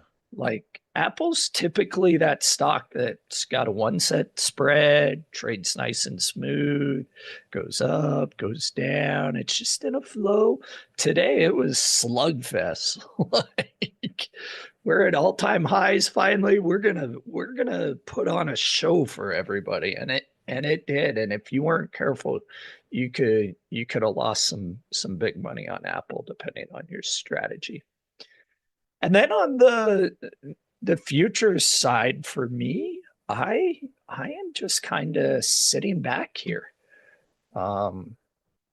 We kind of have a downtrend from where it opened up this morning. Big 30-minute sell-off candle, but now we're recovering and we've gone almost through the 50% mark on it. But we're really struggling here at the VWAP, kind of like same thing with the SPY, right? Because the MES is basically the SPY, just in a little different form, right? So I mean, we are struggling. So I will just kind of sit back. I definitely want to see another red candle before I try anything short, or I want to see this thing push higher than this pre-market high here at 830. Well, not pre-market high, but this high that it set in at 7403. And then we'll see if we can take it up to the pre-market high. But yeah, I'm gonna kind of sit back and relax. So hopefully there's some beneficial trades as we go on. So yesterday's trade that I took worked out well on the MES. Me and Peter were talking about that. So nice. In the afternoon, got a nice partial there at the pre-market high, and then continued on for the day. So I don't see any big news coming out anytime soon. Did Peter or Carlos, did you guys catch that news that Saudi Arabia is basically said you're not using our bases for Project Freedom or whatever project operation? I didn't see that. When was that? Yeah, I saw that this morning. It actually came up on my like MS, like when I open up Microsoft Edge, it was there. Okay. Whoops. And I started reading it, and I thought was interesting, right? Because that kind of coincides with, hey, let's create a narrative, right? Of we're pausing because we want to see if the talks work out. But if you're not being able to use air bases, is that really what's happening or not? So.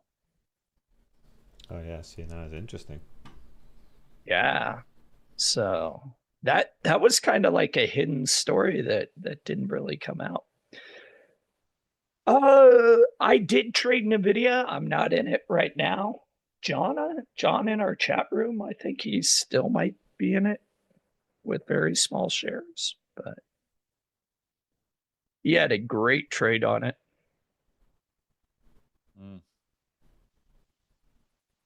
So yeah. Yeah, Eric. So the MES M6 is the June contract for the S&P 500. So, and then as June comes up, it will transition to a different number. It'll be MES, different letter and a different number. Whatever Dash Trader Pro uses for the next contract that ends in September. I don't know them off the top of my head. Google it, it'll come up. So each platform is a little different in their numbers and how they identify it.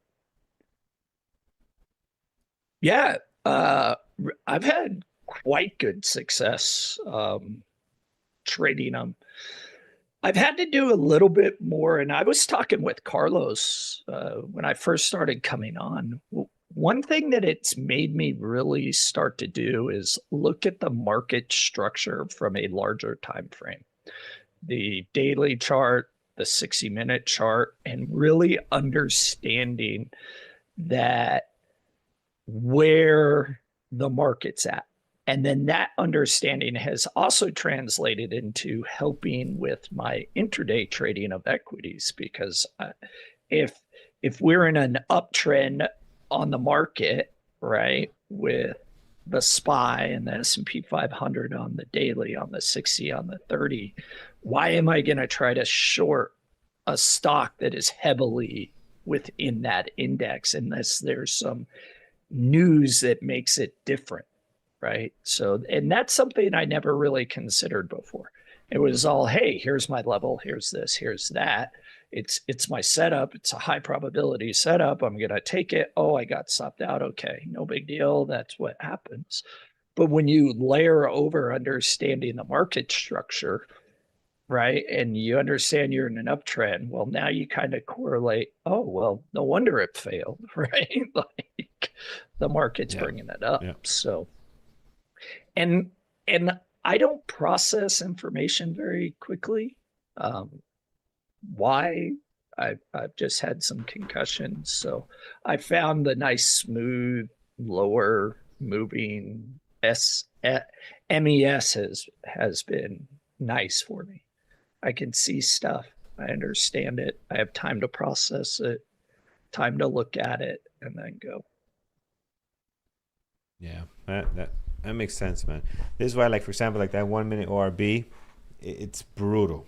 Because you got to process data so fast. Andrew's great at that. I am not a 1 minute ORB trader. We try looking for them. Sometimes we get good opportunities that you can process things timely and take a trade, but I need more time. I need more time to be able to make a decision. So right. So the question, do I use any kind of special indicators?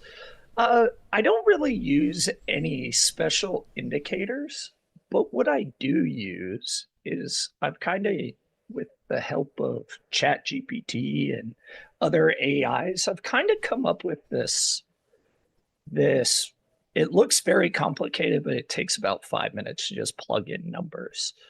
And you plug in all these numbers with off this, and I'm actually doing a course. I'm just waiting on some images from our design team, and then I'll record the course out for people in Bear Bull Traders. But what it does is it kind of gives you an overall score of what the pre-market structure looks like, and then what type of day it is. And based on that, it provides you with different types of strategies. And I've been using this for the past month, and unbelievably, it gets it pretty spot on. Yes, do you still have to, it's not a one thing be all, but I mean, it really tells you, hey, this is the type of day. These are the strategies that you should be looking at. These are the strategies that you should avoid. And like yesterday, came out with a breakout expansion day, right? And a breakout expansion day, you should be using delayed ORBs and high day breaks. I used a 30-minute ORB. Boom.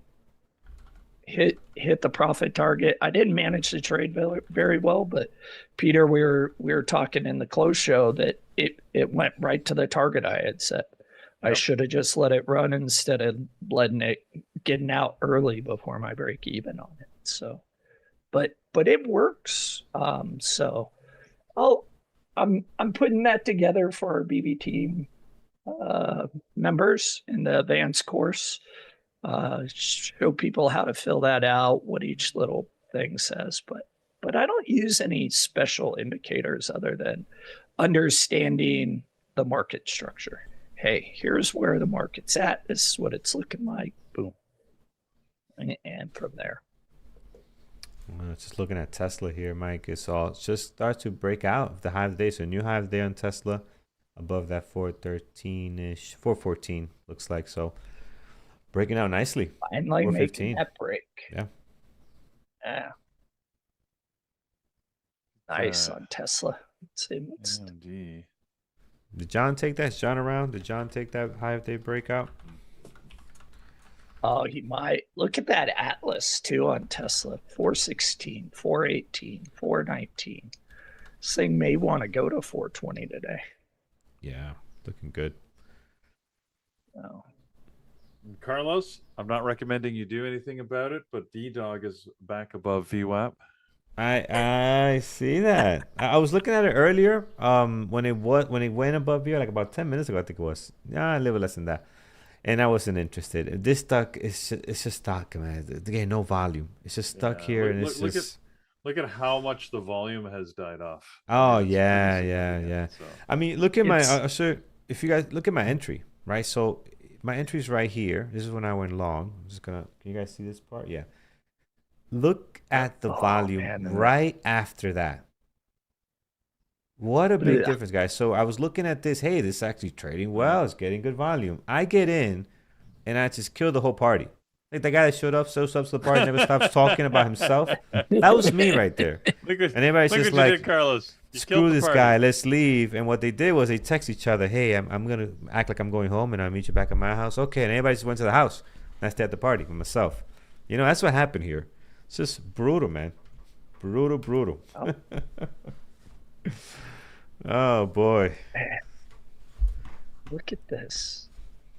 Nothing can keep this market down. Look at it just reverse after selling off this morning. Wow. D-Dog. There, you know, when you said it's a lazy dog, I thought of this restaurant that's in California. Because my wife always calls it Lazy Dog, but that's not the name of the restaurant. Man, she did a BYD name it's on a it. great. It's like a sports bar restaurant. It's a food. It's a chain. It's a good restaurant. Got good food, good beer, sports bar. But every time my wife's like, "Let's go to Lazy Dog," I'm like, "That's not the name of the restaurant." But sure, I know what you're talking about. What's it actually called? Yeah, that's what I'm looking up. It's been so much that let me do Oxnard. And you said they're a chain, right? Is it called Lazy Dog? No, it's not called Lazy Dog, is it? Let me see. It's a chain. She's right, and you were wrong. Maybe Peter. she is. Mike. Lazy Dog Restaurant in California. Oh yeah, it is called Lazy Dog. Lazy Dog Restaurant and Bar. She is right. I'm the one that's wrong. That's well, you know. Yeah. Lazy Dog Restaurant. It's good. I like going there. They got like small plates and bowls that I love going to that place when I'm in California. You know, it's funny is you know, that's often the case. Your wife is always right. She is. And as I was younger, my wife was always right on things, and she was right. And she's gotten so used to being right, she now approaches every conversation with absolute confidence when she's talking with me. She's like, "No, that's correct." And I don't know whether I've become more aware, she's become less accurate, but I don't know. Like I've gone and done my research on a number of conversations now, and I'm like, she is wrong. She is incorrect, but I'm like, I can't. I try and correct her in the moment sometimes because I'm pretty sure that's not right, and she's like, "No, absolutely, that is correct." And I'm just like, Wait. "Okay." Maybe you, she's you right. don't 'cause have she you don't usually have is. the fact data immediately to correct her at the time. So Maybe by the sure. time you look it up But in then- ChatGPT, it's too late. That's it. Yeah. She won. But there's times where like I'm convinced that she's wrong, and she's like, absolutely, this is correct. You clearly don't know what you're talking about. I'm just like, okay, so I let her win. But then I go afterwards and I look it up and like, no, I was right on that point. But like you said, you can't go back and like, No, say, I said you know what, you that lose. thing, I was right. Yeah. No. She'll just give you one of those blank looks. Like, that what are you wives so talking good about? at. And like, Like- and what's your point? And who What's your cares? point? That was so Yeah. 5 minutes ago. Yeah, exactly. And so it'll make no impression. So I'm like, I just have to take the moral high ground, which I have until this point, I guess, because I haven't told anybody until I'm telling all of you, my online friends here, and That's it. that That's you it, know, I'm man. just like, all right, I guess it's just I was right, but no one will ever know. I'll just take that with me. So Tazzy, you asked about PLTR. This actually was a good high day break, not on my radar, but a very nice high day break. Got some orders up at 142, 143, 141. So if you're in this is a good stock to be in right now. If you're not in it, you may want to wait for a pullback and a retest of 139. So I'll say I think I've got a bunch of people here that have been either in long-term relationships or married for a long period of time. So yeah, we got Blake and Kyle and and a whole bunch of them are saying, yeah, don't do that. Just don't go back. It's not worth it. And you know, again, I know it. It's just sometimes you're like, you know, you'd like to just say, just for the record, you weren't right on that, but it doesn't. You know, it's not worth it. It might make you feel better in the moment. You don't want to reopen that whole argument. It is not worth it. It will not be a good. Yeah. Anyways, life. Yeah. All right. Yeah, we're gonna. This be place looks sitting there good. for a while. Mike, AMD, looking at that place. I AMD know. Pull back. Damn it. Looks I was nice. looking at AMD here as it was sitting up just below. It couldn't get green and stay green. And then I was thinking there was a potential pullback, but the risk was 3. Yeah, you know what? Actually, I'm still glad I didn't take it. I was looking at the risk was almost $3 on this. $2. I would have needed 4. It's almost at 4 now. Yeah. That's pretty hard to get the 2 to 1 before it hits the VWAP. Now, if it keeps going, of course, then I'll be frustrated. Then you'll be mad. You know, it's still. I made the judgment decision. I wasn't sure if I could get the risk to reward, so I didn't take it. You know, you gotta live by it, right? You made the decision. Yep. Live by your call. Nothing I can do now. Can't go back and recreate history. PLTR getting to a high of day here. We'll see if it, PLTR is very strong right now. No, we yes, we are doing a funded account. So someone asked earlier if we are doing a funded account. We are doing it today. In a couple of minutes, let me set it up, and I'll let you know what the hashtag is going to be for the funded account. So give me 1 second as we do that. Wow. I should have probably. Wow. Micron. Got as high as 683. Just unbelievable. I didn't think it would actually go higher. I took a look at the open and I'm like, oh no, see, it's just going sideways like everything else. But it did, it made a turnaround here. It made a $30 move, $40 move, I guess, bottom to top. So, wow. Micron is crazy. So weird, man. So weird to think of Micron making $40 moves, AMD having to have $2 stop losses. You know, like my brain is still getting used to this. It's wild, that is man. Crazy. Yeah, here's PLTR. If you're in PLTR, I would hang on to it for a little bit. At least see what it does at this 141 level. So that is a nice move up that you have. Market's still moving up. Like, yeah. We are now past, so we are now making higher highs on the 5 minute. So see the next pullback, see if we can stay, and then we'll see about getting in maybe for a long. We're back below it, but remember Eamon, he was giving us the interesting facts pre-market. The Dow did open above 50,000. So that's I mean, we've been here before, but back in February, it looks like. But wow, back at these crazy highs. No, right? It's all-time high on the SPY, all-time high on the NASDAQ Composite Index, the Qs. We're just, like this market, it doesn't matter if it makes any sense or not. It doesn't. You just trade the technicals. The other day, just yesterday, I was talking to her actually at lunch after we finished the show, and I'm like, yeah, the market's at all-time high. And she looked at me, she said, why? And I said, what do you mean, why? She's like, well, the economy's not doing that well. What's going on? Like, why are we at all-time highs? And I'm like, well, you're asking an excellent question, to which, I don't have a really good answer. It's because there's nowhere else for money to go, really, is the only answer. Nobody knows what to do with their money. And so they're putting it back in the market. It's like a self-licking ice cream cone right now. It's just. Yes, it is. Look at this. We're pushing for the pre-market high on this thing right now. Wow. Yeah. SPY pre-market high. Oh my goodness.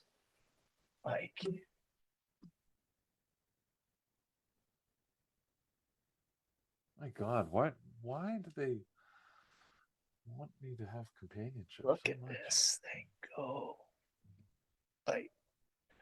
This is the overnight all-time high. Let's get ready for another all-time high.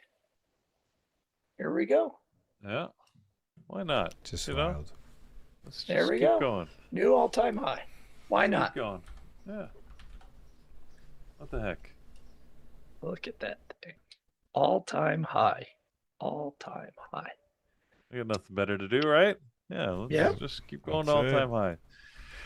I don't know what to do anymore. Anyway, so I'm still looking for a trade here, guys. I'm hoping PLTR might be my next trade opportunity, but I don't know. Yes. Somebody asked about Netflix. I don't really like Netflix right now. It's just chopping around. Not very much volume on it either. Microsoft. Did Microsoft pull back off that big breakout? That's the one I wish I was watching today. Yeah, it did pull back a bit, I believe. Yeah. Yeah. Back to the previous day close. Back.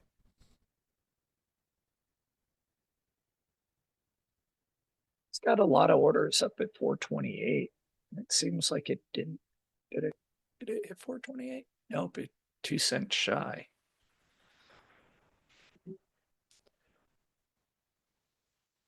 Ooh, nice, Mo. Looks like you traded PLTR. Great job.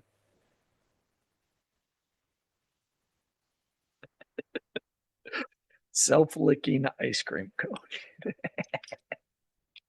It's a good comment. I like that one. I haven't heard that since I was in the military.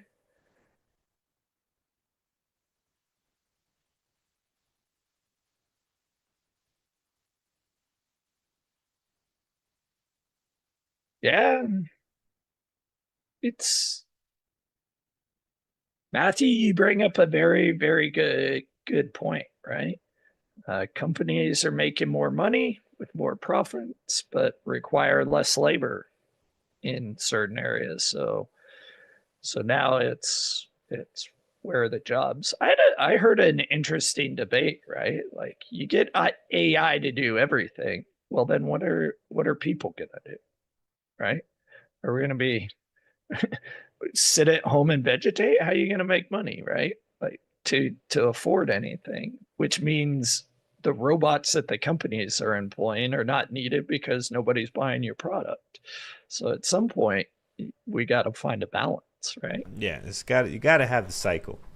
Got to have the cycle, or else you're right. I mean, can't break the ecosystem. Exactly. Don't Right. break the ecosystem. Exactly.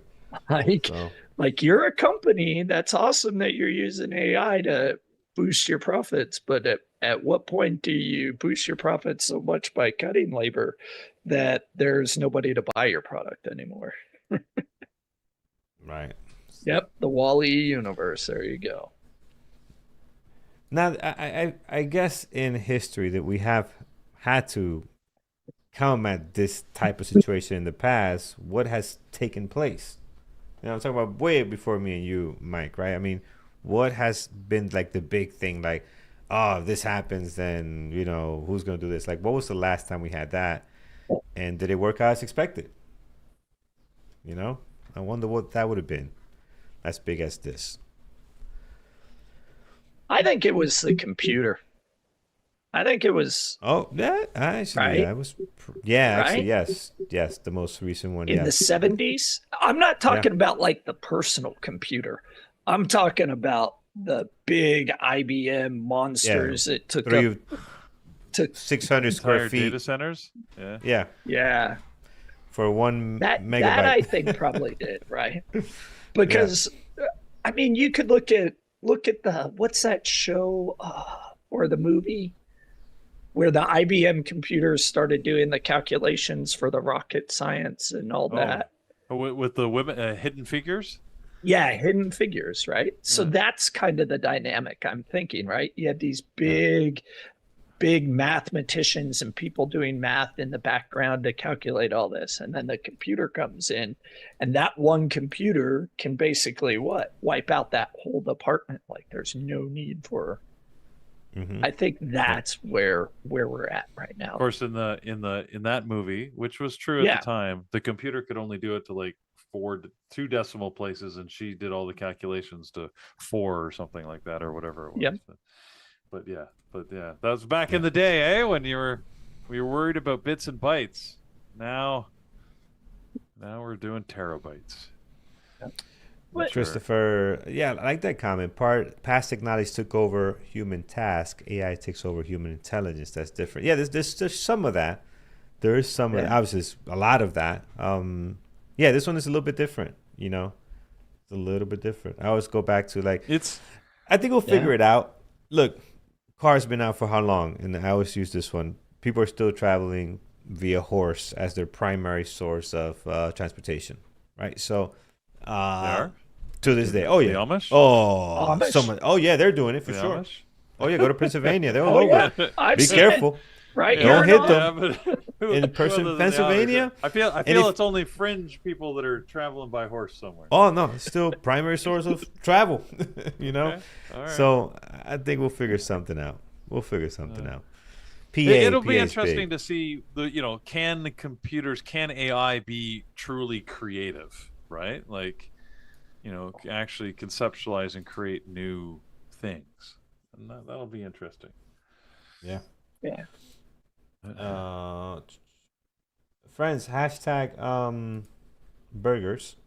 Hashtag burgers today. Burger. And Amish we'll do- AI.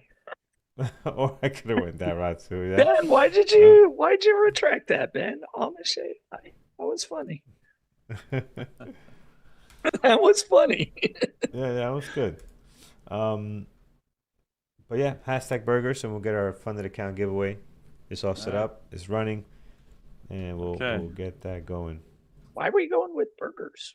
I missed the Hashtag conversation. It was all burgers today with McDonald's. There's a We lot had of burger McDonald's. companies. Oh, We had yeah. We had Burger earnings from conversation. McDonald's, Shake Shack, and Beyond Did we Meat. talk about There you DoorDash? I don't think we did talk about not. DoorDash. Door but was DoorDash. somebody mentioned it. Yeah, I didn't really talk about that. You can get burgers delivered. Yeah. Yeah. Burgers. People were saying that their deliveries were up, even from people that were more senior, and not senior in age, but senior meaning they have a long time in the app, right? So their regular customers or long-time customers were purchasing more, and someone was trying to say maybe it's because fuel or gas is so high. I'm like, that shouldn't. I mean, I wouldn't consider that. Hey, I'm gonna order DoorDash because I don't want to spend gas to go pick up something or go out to eat. That's just not a. I don't think that's a decision The factor. fees on those apps are just so expensive.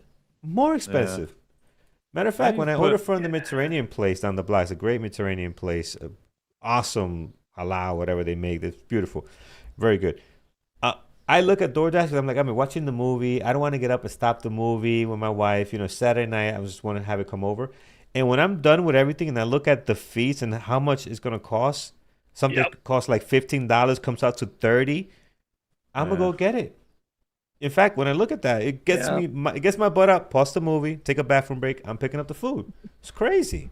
It's insane, So yeah, I don't know how they're doing. I completely agree with you, Carlos. Getting my butt up. You put burgers on my mind now. Maybe I should go. I should go get. We should all have a burger today. I'll go pick one up. Let's take a picture. Let's have a burger day. All right. Share pictures. I got a good restaurant that I can go get a burger right across the street, and I don't even have to. The I Lazy don't even Dog. have to get a car. No, that's in California.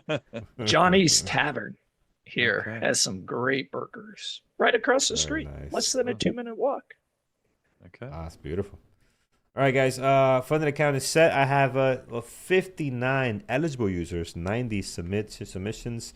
How come I can't find my screen? I haven't done this in so long. I can't find the screen that I actually share on the funded account. Here it is. I got it. Yeah, Peter, Okay. don't look at AMD. Oh, I know. Oh, look at that. Darn it. Well, hey, I made my call. I got to live by it. I don't have much choice now. Yeah. But Here it is. The burger winner for today, Aranza Lopez, 31.59. Congratulations. Congratulations. Congrats to you. Always in chat, always very active. Congrats on the funded account. Email me, Carlos. Congratulations. And we will get you all set up. all right, Excellent. everybody, go get a burger for lunch. Absolutely. Yes, I will. Kyle, Eamon, what are you guys having for lunch today? Not burger for sure. Not burger. That I can tell you for sure. No, I'm a pizza guy, and I'm supporting Domino. Wait, I thought you didn't like pizza. I thought your girlfriend always wanted pizza. Yeah, I know, but if I had to choose between burger and pizza, it would be pizza. Really? Oh, Okay. Exactly. Don't like burgers. Okay. I'm gonna go to Harvey's probably. You guys have Harvey's in the States? Harvey's? Yeah, Harvey's are good. Yeah. Yeah, Harvey's that's a great burger. I think they're It's only funny. in Canada though. There's a place down the street from me that just opened called Chuck's. And there's a Okay. chain. I don't really know the chain, but Chuck's Roadhouse. Anyways, they have cheaper burgers at the restaurant than you do going fast food nowadays. And I'm like, I don't know how they do that, but afford the rent. But anyways, it's McDonald's sells 75 burgers per second, 6.5 million per day, 2.36 billion annually. Are There there we enough go. cattle in the world That's a for lot that? of burgers. That's There a we lot go. of burgers. That's what I Like want to that hear. is- I think This telling is a you, I fun mentioned fact. it earlier. I think there's a lot of people that are McDonald's classic buyers. They say they don't like McDonald's, they hate it, but they're out buying it. Too much there you people. go. Like, All right, where's all guys. this McDonald's is like cola. cattle? Anyways. Amy, reshare your screen because it's not coming up. Okay. Sharing. Like I was saying, McDonald's is like Coca-Cola now. Inflation, hunger, whatever it is, people still buy burgers and they still drink Coke. Absolutely. These companies are going to do well. Always. Carlos said he'll do 2 accounts today. Oh, Carlos, did you say you're going to do 2 accounts today?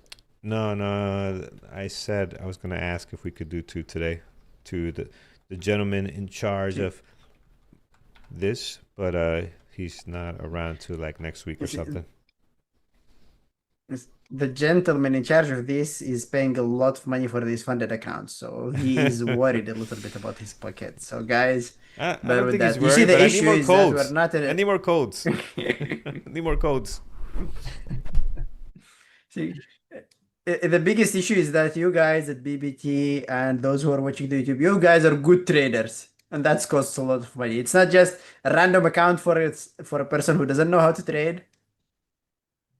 It's an account for someone who knows how to trade. You're basically giving away not $300, you're giving away $10,000. I didn't think of it like that. See?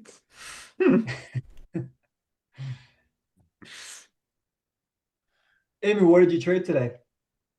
I started really bad. I just made it to green on PFE reversal. I started trading on MU. This was on my main list today for a long. I gave it two attempts. First one, a long after a fake breakdown for 1 minute opening range breakout with an ad at the break of the range. Lost full R on it, unfortunately. Then I re-entered half a position and I lost second time in a row. And I saw it setting up at this stage at 950-ish, more or less. And I wanted to give it a third attempt, but these are my rules. Do not trade any stock more than 2 times. I mean, one of my hard rules is no more than 3 losses in a row. My second hard rule is no more than 3 attempts per stock. And I gave him you 2 attempts. Both of them have failed. Third one actually would have worked out, but no regrets. No regrets. That was basically my trade for today. I traded also PFE. PFE was the good one. Was a nice reversal play. A small double bottom, mini consolidation area. So initially I played it within the consolidation. That was my first entry on it. And then I added at the break of the range, moving my stop loss to the middle of the range. And there it is. It was actually an okay one. I didn't say that I had a massive green day like yesterday or the days before. It was a tolerable day. It was okay. Mhm. How was your day? I was battling all day today. I only took 2 trades today. I took it on Intel, and I did a 1 minute opening range breakout on Intel. I scalped that quite nicely to the top there. Yeah, that was good. I was out about 75% of the top, and then came back down, got stopped out at break even. And then I took one more trade on IO and Q. And I was happy with the short, but I caught it up to the spinning top around 950. I shorted it at about 951. Yeah, that was my entry. So I caught that move to VWAP. And then I don't know why I did this. Carlos couldn't figure it out. I went long. I flipped my position. I went all out, and then I flipped my position to the long side. And then I got stopped out at break even. It was a weird trade for me. I don't know, because I think I caught the move at such a good time on the short. I Mhm. knew that people were going to take a little bit of profit coming back up. So I flipped my position long, and I didn't even take a partial. It was just, I don't know. I had like a mind glitch, but I stopped out at break even. But I mean, so honestly, I would not have taken the partial around here because the move was really small. Playing it from view up to the long side, it's like barely a 1-to-1. So I wouldn't say it's a exactly. man glitch. You're growing up Yeah. as a trader. You're looking for bigger moves. I'm And kidding. that's I'm the kidding. thing. You're already a good As, trader. as soon as I flipped it, yeah, I was in the simulator today as well. So um, I don't know. As soon as I got in and then I added to it, and then I was thinking about you, honestly, and I was like, there is no upside risk to reward on this. So it came back Mhm. down. I just got out, and I was like, when I'm going to journal later, I'm just going to put a question mark and be like, what were you thinking? Because I don't think I was. Yeah. And that makes sense. Anyways, it's all part of the process. Exactly. Well, today, to be fair, was not the easiest day, guys. First of all, what's really interesting is that the SPY and the Qs are not following each other today. I mean, they usually move around each other. Kyle, you probably have noticed that, right? The SPY and the Qs, they usually have a small difference, but the price actually is quite similar. But you can see that Mhm. today the SPY sold off and then it was ranging all the way till 10 a.m., while the Qs did not sell off, they were holding in a range. Then the SPY broke the high of the day and all the way till 11, it just been on a roll all the way till 701. While the SPY barely up until 11 made it closer to the high of the day. And eventually, when it broke the high of the day, it just did nothing. It came back to the downside. So it was a really tough. It seems like it's a really tough day for the SPY in comparison to the Qs. And the second thing is that, oh my god, what am I doing? The second thing is that it's a choppy day, right? I mean, for example, I was watching the Qs clearly, and I saw a beautiful consolidation. I mean, that's classic. That's beautiful. We started by a small sell-off. We broke the range. Good entry for a long. A nice retest. Another good entry for a long. And then it dumps to the downside and it breaks the other side. Luckily, from the second attempt, this thing worked out like a charm. Never looked back. So I wouldn't say that it was really bad. It was quite okay. The SPY, on the other hand, was really difficult to trade. First of all, it gives you a 1 minute open range breakout and then it sells off holds the low of the range, that it is around here, and it fails a second time. Looks like it's bottoming, starts to go to the upside, and dumps a second time. Keeps going to the upside, looks like it's holding view up, and a big dump again on huge volume with a quick recovery. And then it's just chopping and chopping and chopping until it runs. So it took a whole hour before it finally started doing something. And I'm sure that a lot of traders got chopped out a lot. Those who trade futures, they probably got killed trying to trade ES today. I know that most volatile and interesting instruments for traders who are trading futures are ES and NQ. Most of the people are focused on the AS more than NQ because it's risk friendly. I mean, it's not that heavy. The moves are big, but not that big, so it's tolerable. But today was not the day. Today is really tricky. And to be honest, I love that. You know why? Because when you get nothing at the open, you get good opportunities midday. When everything happens in the beginning of the day, midday, everything starts chopping around. It takes so much time before you find a setup, or sometimes you find nothing. But when everything does nothing at the open, midday you find a lot of trading opportunities, and that's what I'm looking forward today. Are you watching anything now?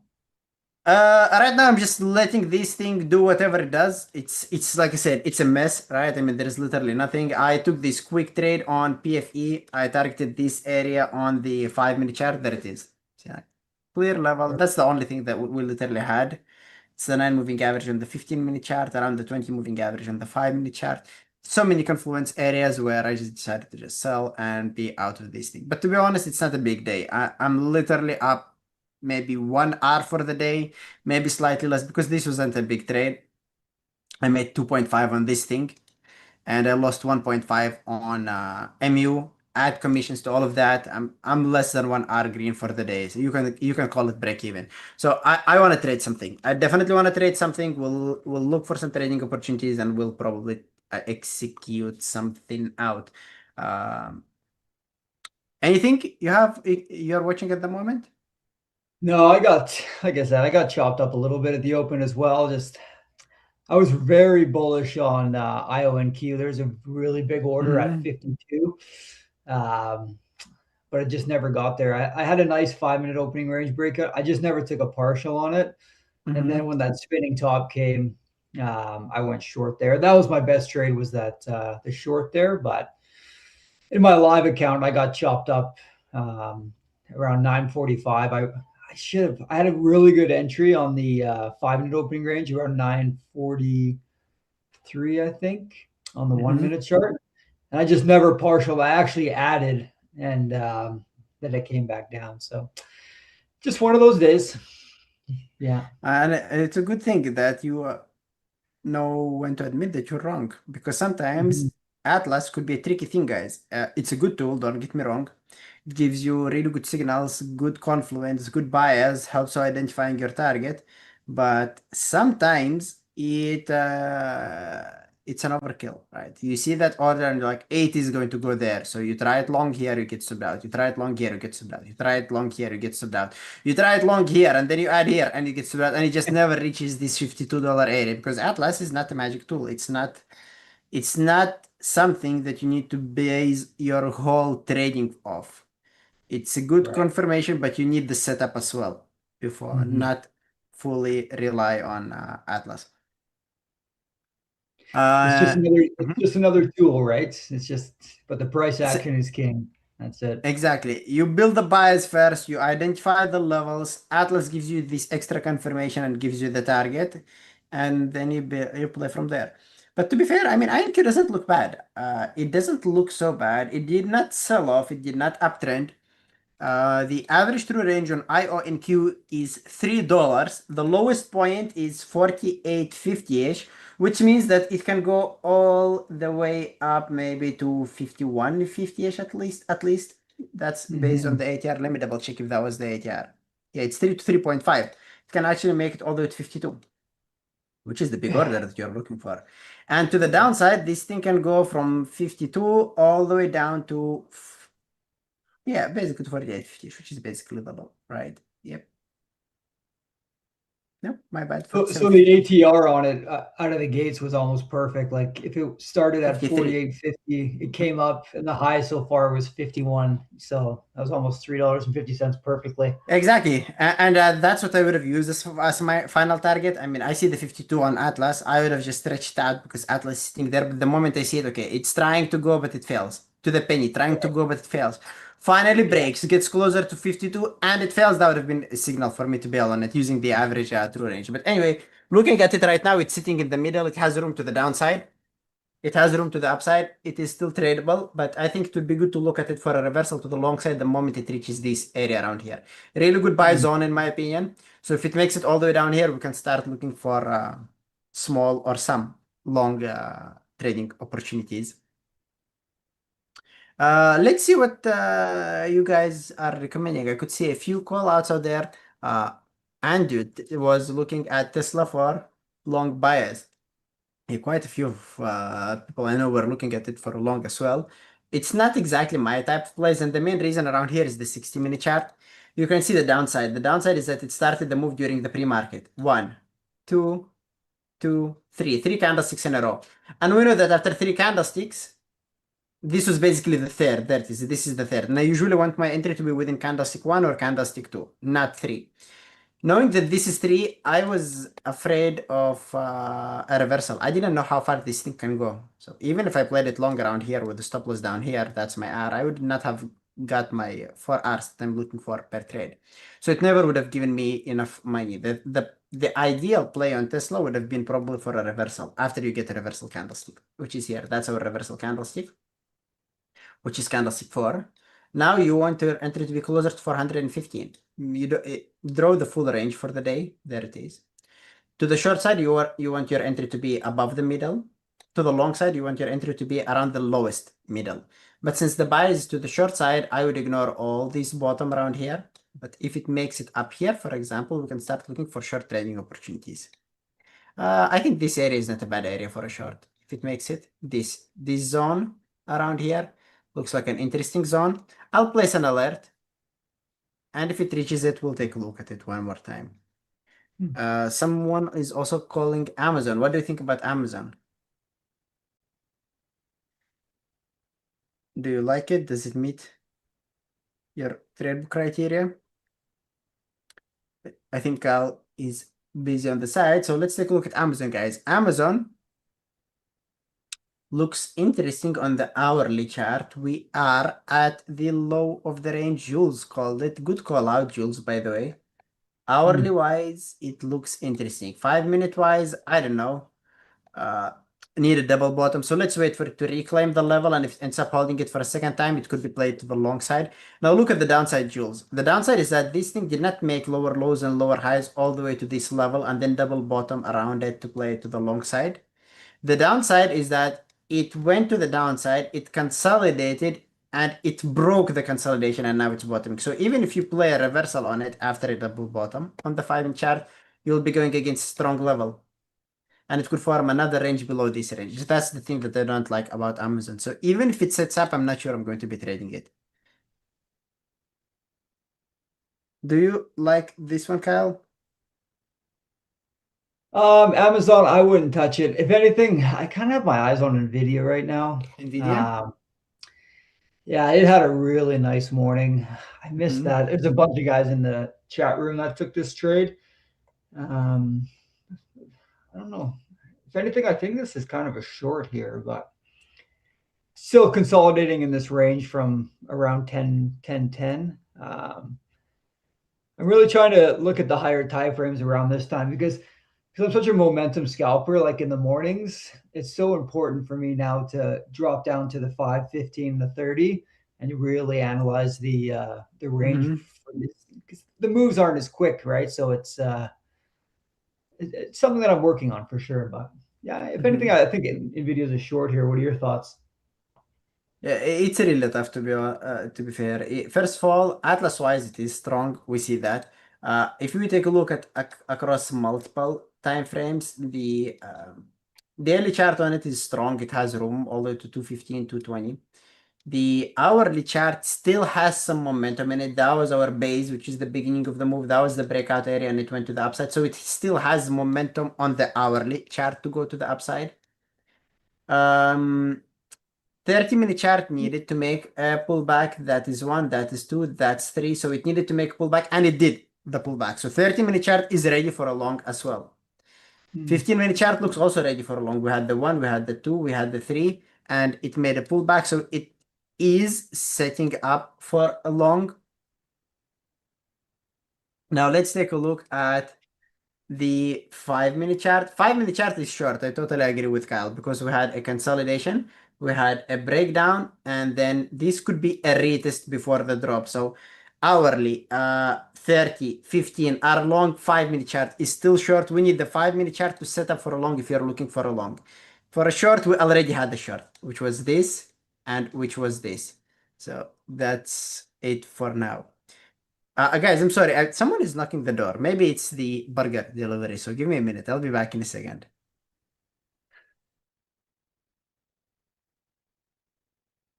Are you guys trading anything right now? Chat?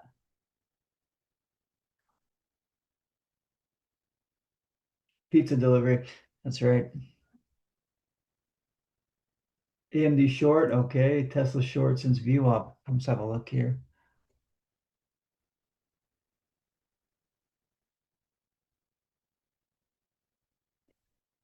Paris, are you in your funded account? Short. Everyone's short Tesla. Hey, okay. Let's see. Long AMDL. Oh, I think if you shorted it from VWAP on hammer candle around 1110, that's a great short. What's your final target? 408? Short arm. Let's see. Long Tesla, short NVIDIA. Let's see what ARM's doing. ARM looks like a great trade.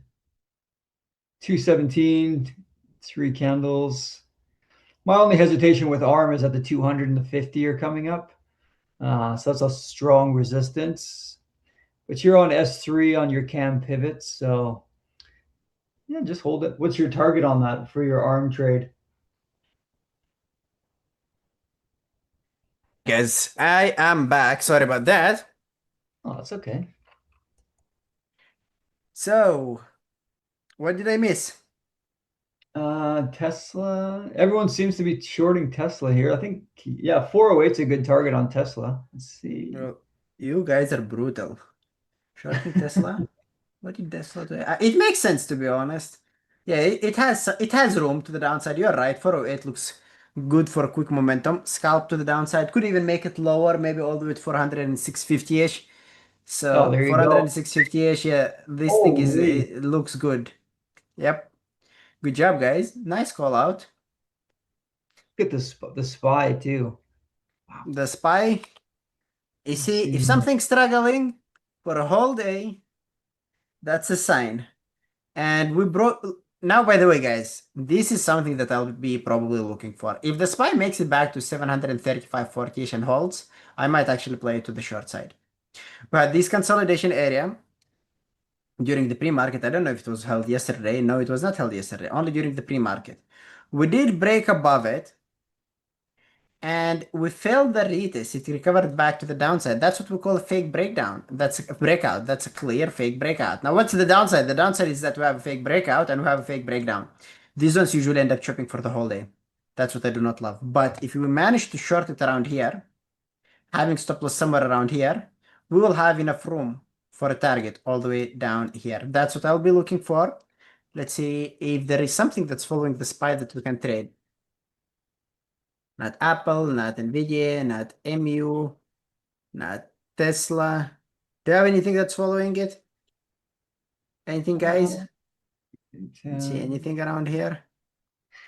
Yeah, it's interesting you say that. Like, usually most stocks follow it. Today it seems Today, the SPY is behind. living its own life. Exactly. That's right. Everything is just it's a weird day. Intel, IonQ. Sultan of Uber is a good pick. I love it, but wait for it to break the low of the day first. I'll place an alert and we'll take another look at Uber after it breaks the low of the day. Good call out. I love it, but need more confirmation.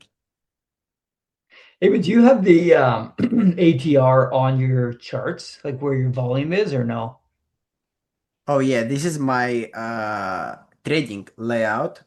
I don't trade off this, I trade off this. And Oh, okay. I just don't share it because it's so many charts and guys will get confused. It's small numbers, so many things at the same time. But Right. there it is. That's my ATR on the daily chart around the volume bar, and that's what I keep an eye on.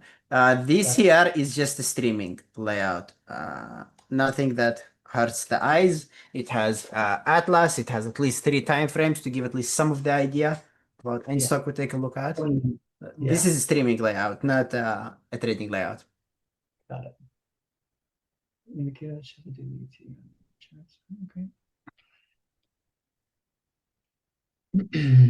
So I'm going to place an alert up here and we'll see what's going to happen after it reaches it.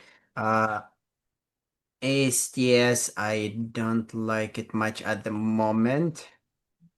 As we need to trade, we need something good. We did already say we're going to have a good afternoon, so we need to have a good afternoon. We need to have trading opportunities now. What is that? Why don't we have that?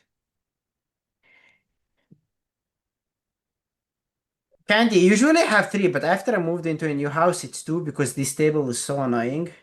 I need to buy a new table, and I can't fit my 3rd monitor in it. So right now I have my 2 monitors only. I need the 3rd. 2 are enough for trading, but if you also have a Discord community or a chat room or scanners, you need the 3rd, I think. How many monitors do you have, Kyle? I have 4, yeah. I have 3 on the bottom and then 1 up top. Oh, that's my old layout. Oh, really? Yeah, exactly. Let me find it. Let me find it. But I usually have the BBT chat room up on the top, and then I have my execution monitor in front of me, and then similar to you, I have about four charts on the screen to the left. So Exactly. I think everyone kind of has the same layout, really. Yeah. Once So you get guys, going. yeah, I'll show you this is my evolution for trading. So I started with, That's I exactly don't what I have, have. Yeah. exactly. So this is, by the way, my hostel when I was still a medical student. Oh. I was literally having my super beautiful corner that I enjoyed living in, and that was my initial trading layout. After some time, this thing got upgraded to this. I had 5 4K monitors, and that was actually amazing because I did not miss anything. All the charts that I needed were in this thing. But at some point, it became a little bit distracting because I had to go from this all the way there. And if I keep an eye on these 2 monitors that are on this side, I miss whatever's happening on these monitors on that side. So it was a solid setup. It was so comfortable because I literally did not need to switch charts. Everything was there. I was just looking at different monitors. Uh, Eventually, I realized that 3 monitors are more than enough because at least I don't miss anything. I can look and I see it all on the same place. Yeah, vertical is good. It's better than horizontal because if you have 3 monitors, I don't know how it is for you, Kyle. I'm just talking about myself. When I have 3 at the bottom, it just takes time to go from left to right. And sometimes when you focus on one corner, you forget about the second corner. But if, for example, you guys have 1, 2, 3 horizontal monitors, these are trading monitors, and the 4th one around here is scanner plus community plus Discord. This one is good because your trading focus is going to be here. And this one is just for the community, for the YouTube, for the scanners. You do not get distracted. But take it from an experience, having, for at least from my experience, having these 3 for trading and this for community is a bit too much because it takes so much time to go from left to right. That's so funny. I was actually thinking about changing it up about like a week and a half ago because what you just explained is what I do. Like the community is up top, and then all my charts are at the bottom. And then because you want to stay engaged with the chat, like I feel like you'll look at one thing for too long, and then you lose what's actually important in front of you. Exactly.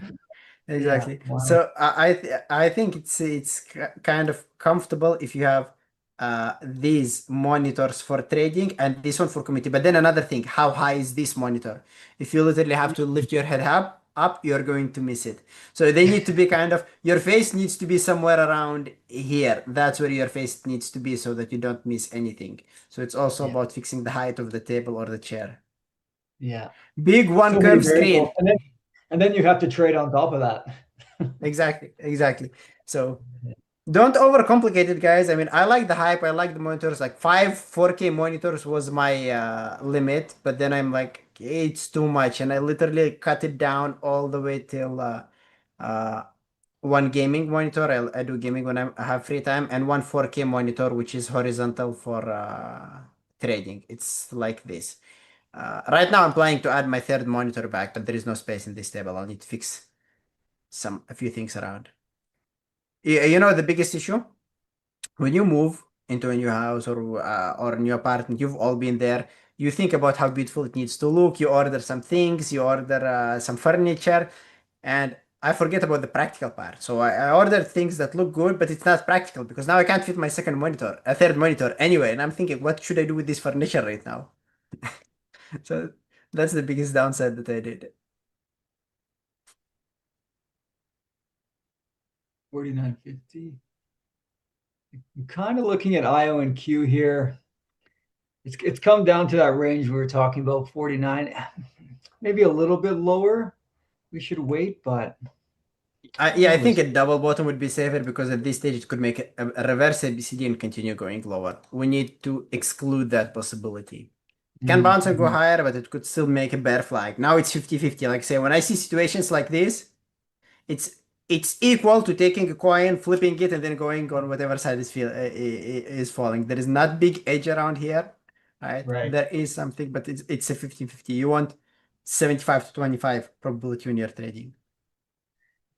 So you're seeing a reverse bear flag here. I see both. I see like a V and I see a reverse ABCD. Both of these could happen. And Right. I want to see a more long bias, obviously, than short bias because there is more room to the upside than to the downside. So I want to see these traders failing. Okay. This way, you'll have an extra chance of setup actually going in your favor. And obviously, you have the chance of it just V reversing and going without you.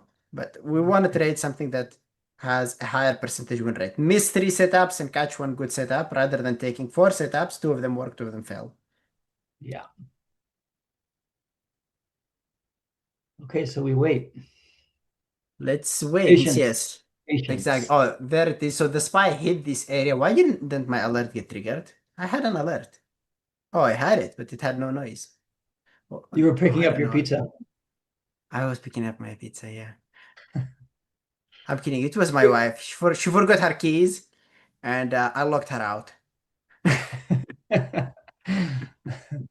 So your alert on SPY there, you were to short it at 735? I'm looking for a setup for a short around this. So I want to see a good confirmation to play to the short side. But at the moment, I don't see it.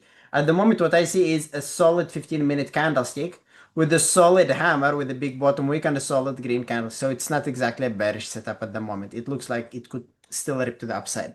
This is a sell zone for me. But now I want to see a setup around this sell zone before we short it. Pizza with avocados. Is there a pizza with avocado? I never tried that. Pizza with avocado. Uh-oh. I have I no don't know idea. about that. That's a new one, but maybe. It could be good. Listen, the guys behind me are not gonna like listening to this. Yeah, that's right. Keep it quiet. Pizza with avocados. Just pepperoni. Keep it easy. Exactly. I tried one before. NVIDIA. What do you? Nice bounce off VWAP. Let's have a look here. Oh yeah, we were talking about NVIDIA, right? I said all the time frames here looked good for a long, except for the 5-minute chart, and it did go to the long side. And this is where I say that you could go for the risky play because there is a chance that the V is going to work because we said the 60 was ready, the 30 was ready, the 15 was ready, only the 5 was not ready. And if it gave you this small higher low wave like this red candlestick, if it went just by 20 or 30 cents more to the downside, giving us this W shape on the 5, that would have been a good long. But it did not do that. It doesn't mean that it's a bad long. You could rate it as a B setup. I usually stay away from B setups. If you played it, that wasn't a bad one. I think Paris in the chat took it. Did you take that trade, Paris? Yeah.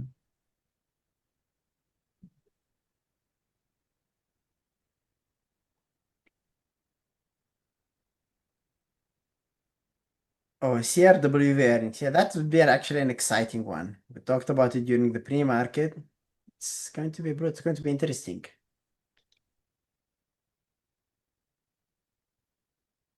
MU reversal around 640. Yeah, don't remind you of MU. MU just hurt my feelings today. Because the idea was right. I waited for the confirmation. I waited for the trap. That's what I usually wait for. There is the level. There is my trap, which everything looked good. Played it to the long side. Got me stopped out. Never failed. Maybe I rushed the second entry, but it was half size. Usually when I rush entries, I go for with half size.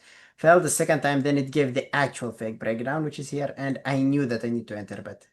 Sometimes following the rules is better than catching the winner. Why? Because if you break a rule and it works, that's the worst thing that could happen to you. Oh yeah. Now you build a habit that breaking rules works sometimes, and the second time it feels that it's going to work, even though you know you are breaking the rule. You're going to remember that moment where you broke a rule and it actually worked out. So what do you do next time? You are breaking the rule a second time. Yeah. When I first started trading, I like I never did a swing trade in my life, but this one time I didn't stop out and I let it go overnight, and I made like I think like $1,200 or something overnight.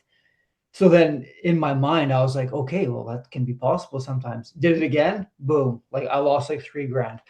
Like do not rules are there for a reason. Your playbook is there, your trade book is there.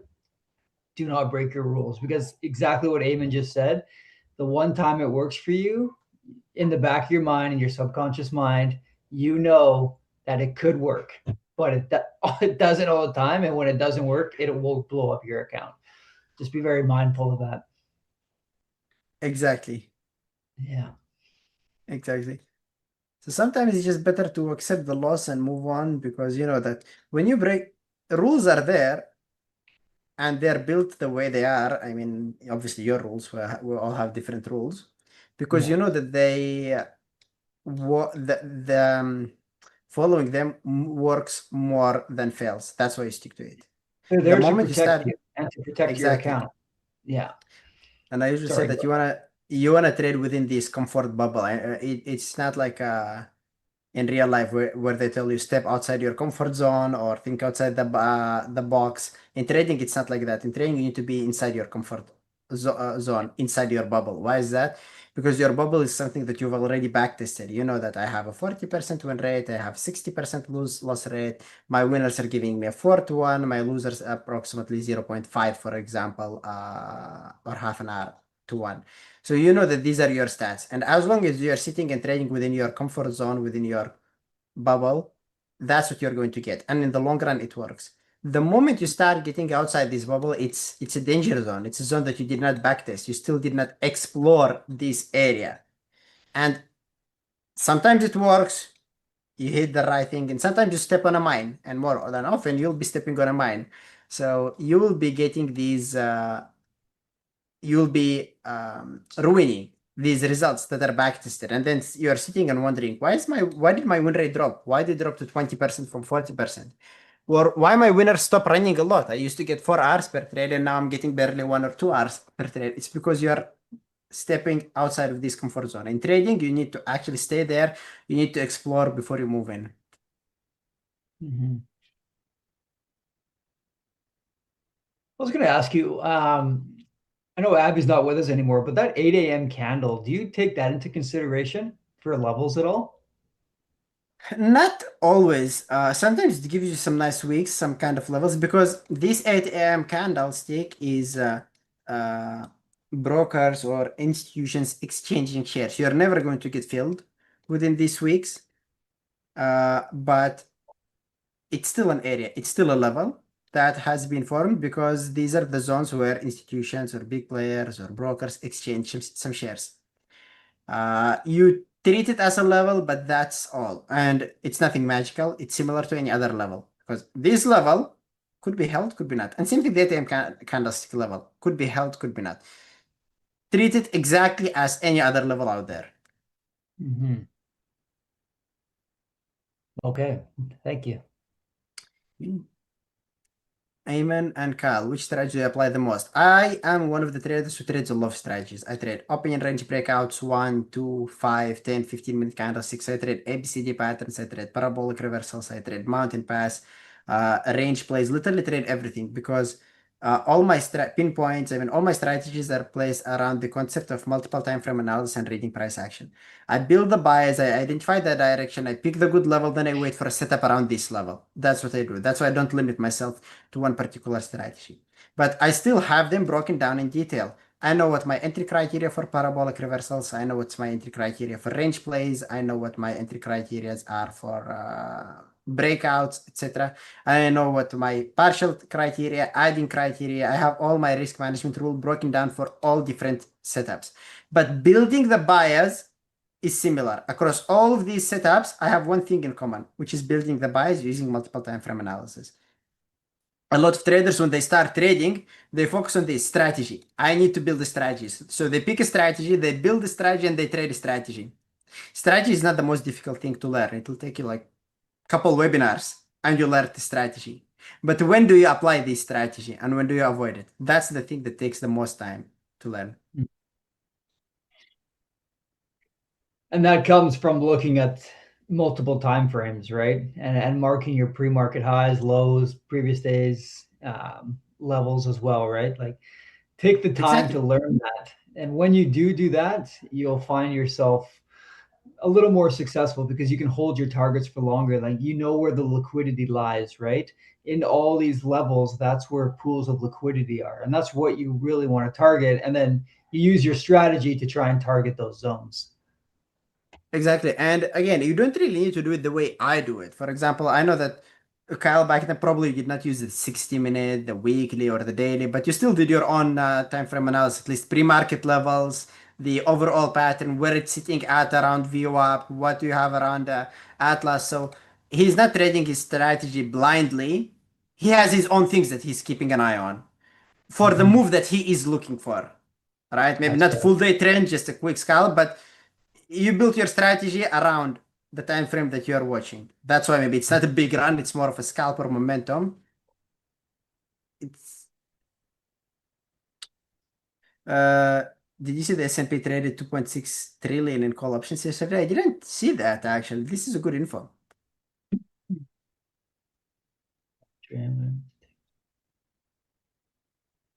What was that? Oh, you see the S&P trade call options now. So what does that mean exactly? 2.6 trillion in call options. So it's going to go up.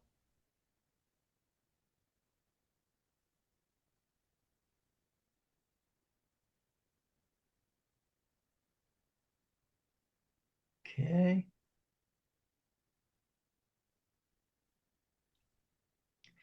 Yeah, I take around 3 to 4. Honestly, like my trade book is maximum 5, but I'm really using Eamon's analogy now of reloading the bullets. If you have a couple good trades, if you have some winners, put another bullet in the chamber and just try not to shoot yourself in the leg with it. Exactly. Exactly. But there's Let's also something say around as well. Like you don't need to go full risk. Like for me, I have three tiers, and I picked that up from Paris. And it depends on your setup. Is it A plus? Is it A? Is it a B? Is it a C? Right. And so if you're not going to take, if you just want to trade and it's a C setup, like you're not going to take your full size position, right? But if you see something that could be there, it's a little bit extended on a 5-minute opening range. Like instead of going whatever 1,000 shares, go 250. Right. And because a lot of the what I found when you're first getting started out is you're chasing the dopamine, right?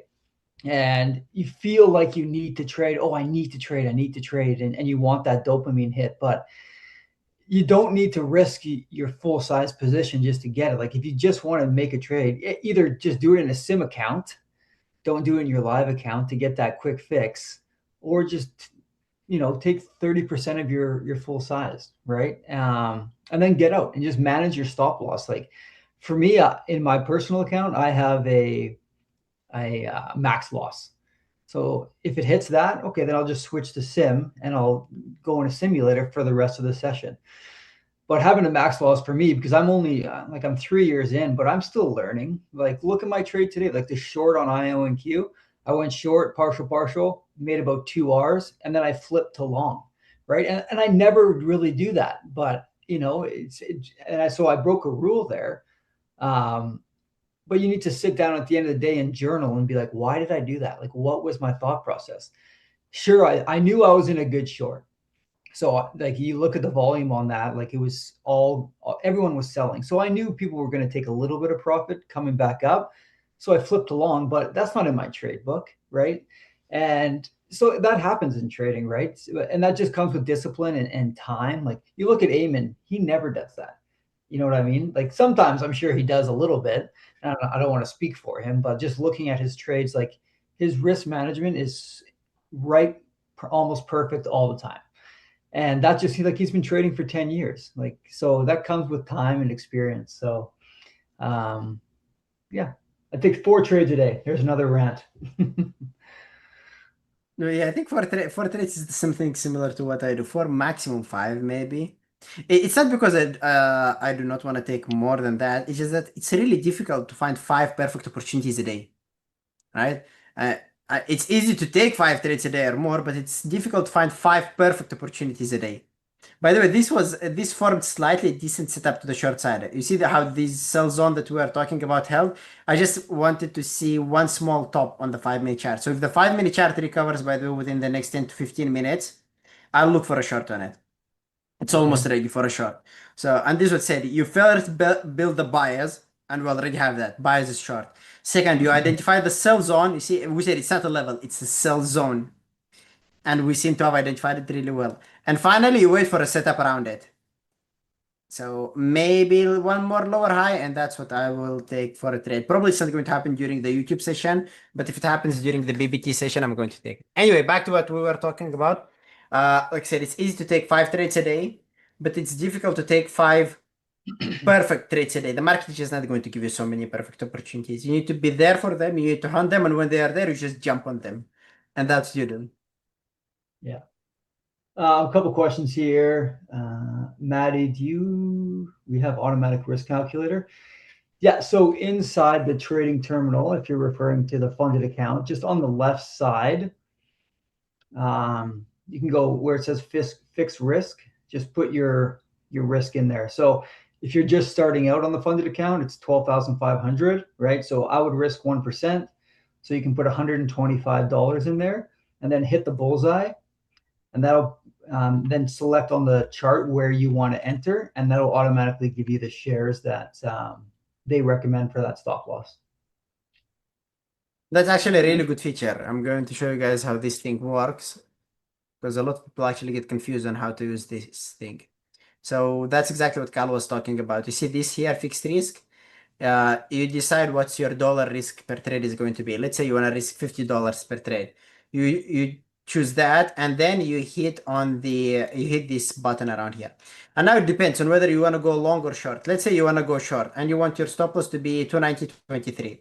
You click here, and there it is. It shows you where exactly, how many shares you can take. And then all you do is you hit the sell button. Sorry, why did it do that? Market, fixed risk, place where you want your stop loss to be. There it is. See, it shows you 58 shares, and then you hit the sell button. And there it is. It gets you filled with 55 shares. It will place your stop loss automatically. And then if the price, there it is. You see, that's the stop loss sitting up there. If the price goes all the way up there, you are going to get stopped out. If it goes in your favor, you just decide where you want your target to be. For example, I want my target to be 287.38. Limit price 287.38. P position, how many shares you have, buy button. And you'll have a limit order down here. Once your limit order gets filled, your stop loss is going to get cancelled. That's how it works. That's a really And by good the way- feature to use, especially if you're just getting started out too, right? Like use those hard stops, put a limit order in of where you want it to go, and just kind of sit back and just let the trade work out.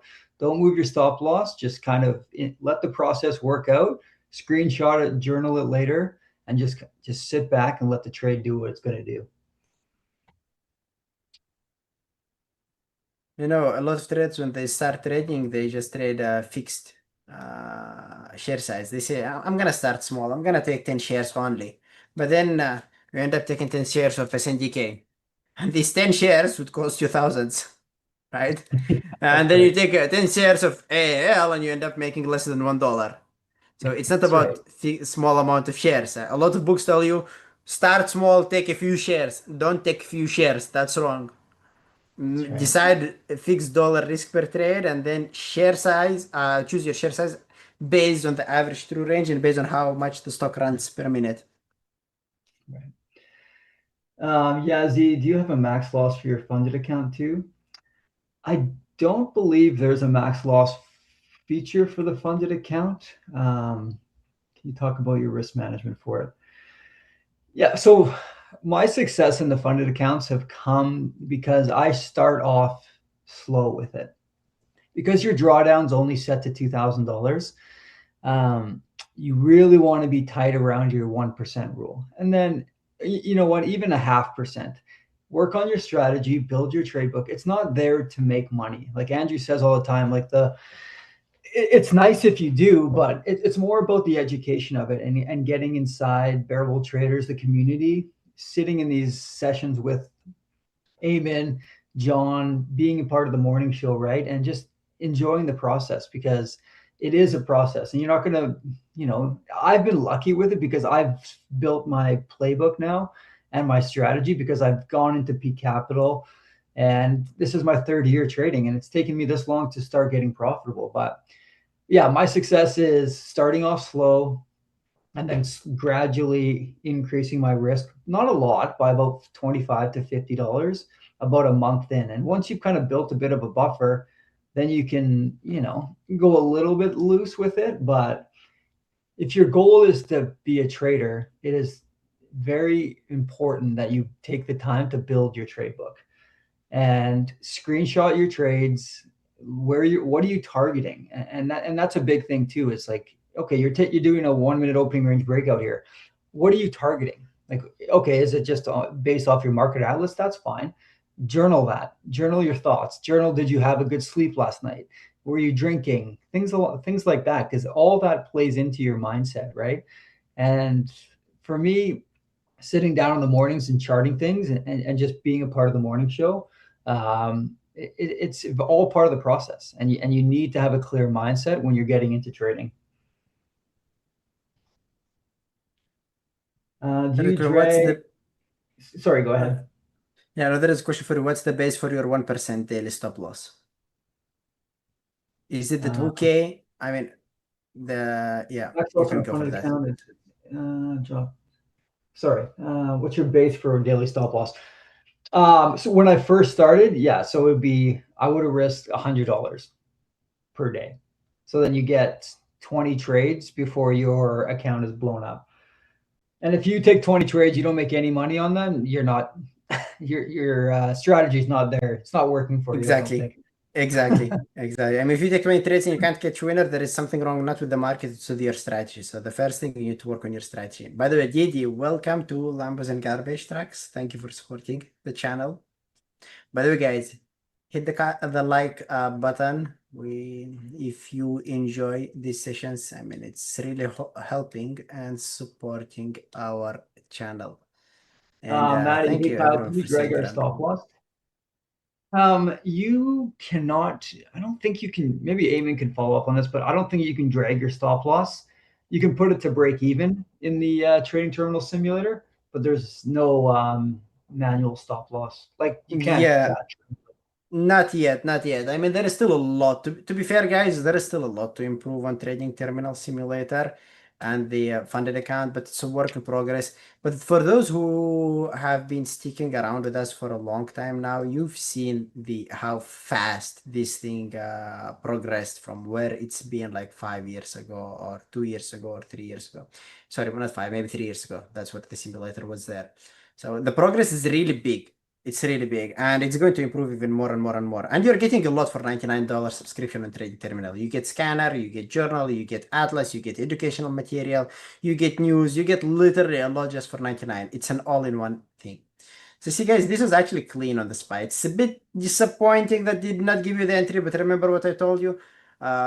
You will be missing 2 moves, maybe to catch 1 move. But at least you see how we build the buyers really well. We've identified the sell zone, we've identified the buyers, and it actually did work out from that area. So it's not that there are some news or anything. We were talking about the SPY being bearish from here. So it needs to retest, we need a setup, and then it's going to go to the downside. And that's exactly what has happened. Anyway, guys, we are coming to the end of the hour. We'll need to call it a day around here. I have to be headed to Bearable Traders. If you guys have any more questions, feel free to email me or email Kyle. The email is ayman@bearabletraders.com or kyle@bearabletraders.com. Have a good day, guys, and we'll talk to you tomorrow, same time. Cheers, guys. Have a great day. Thanks, Eamon. Thank you, Kyle.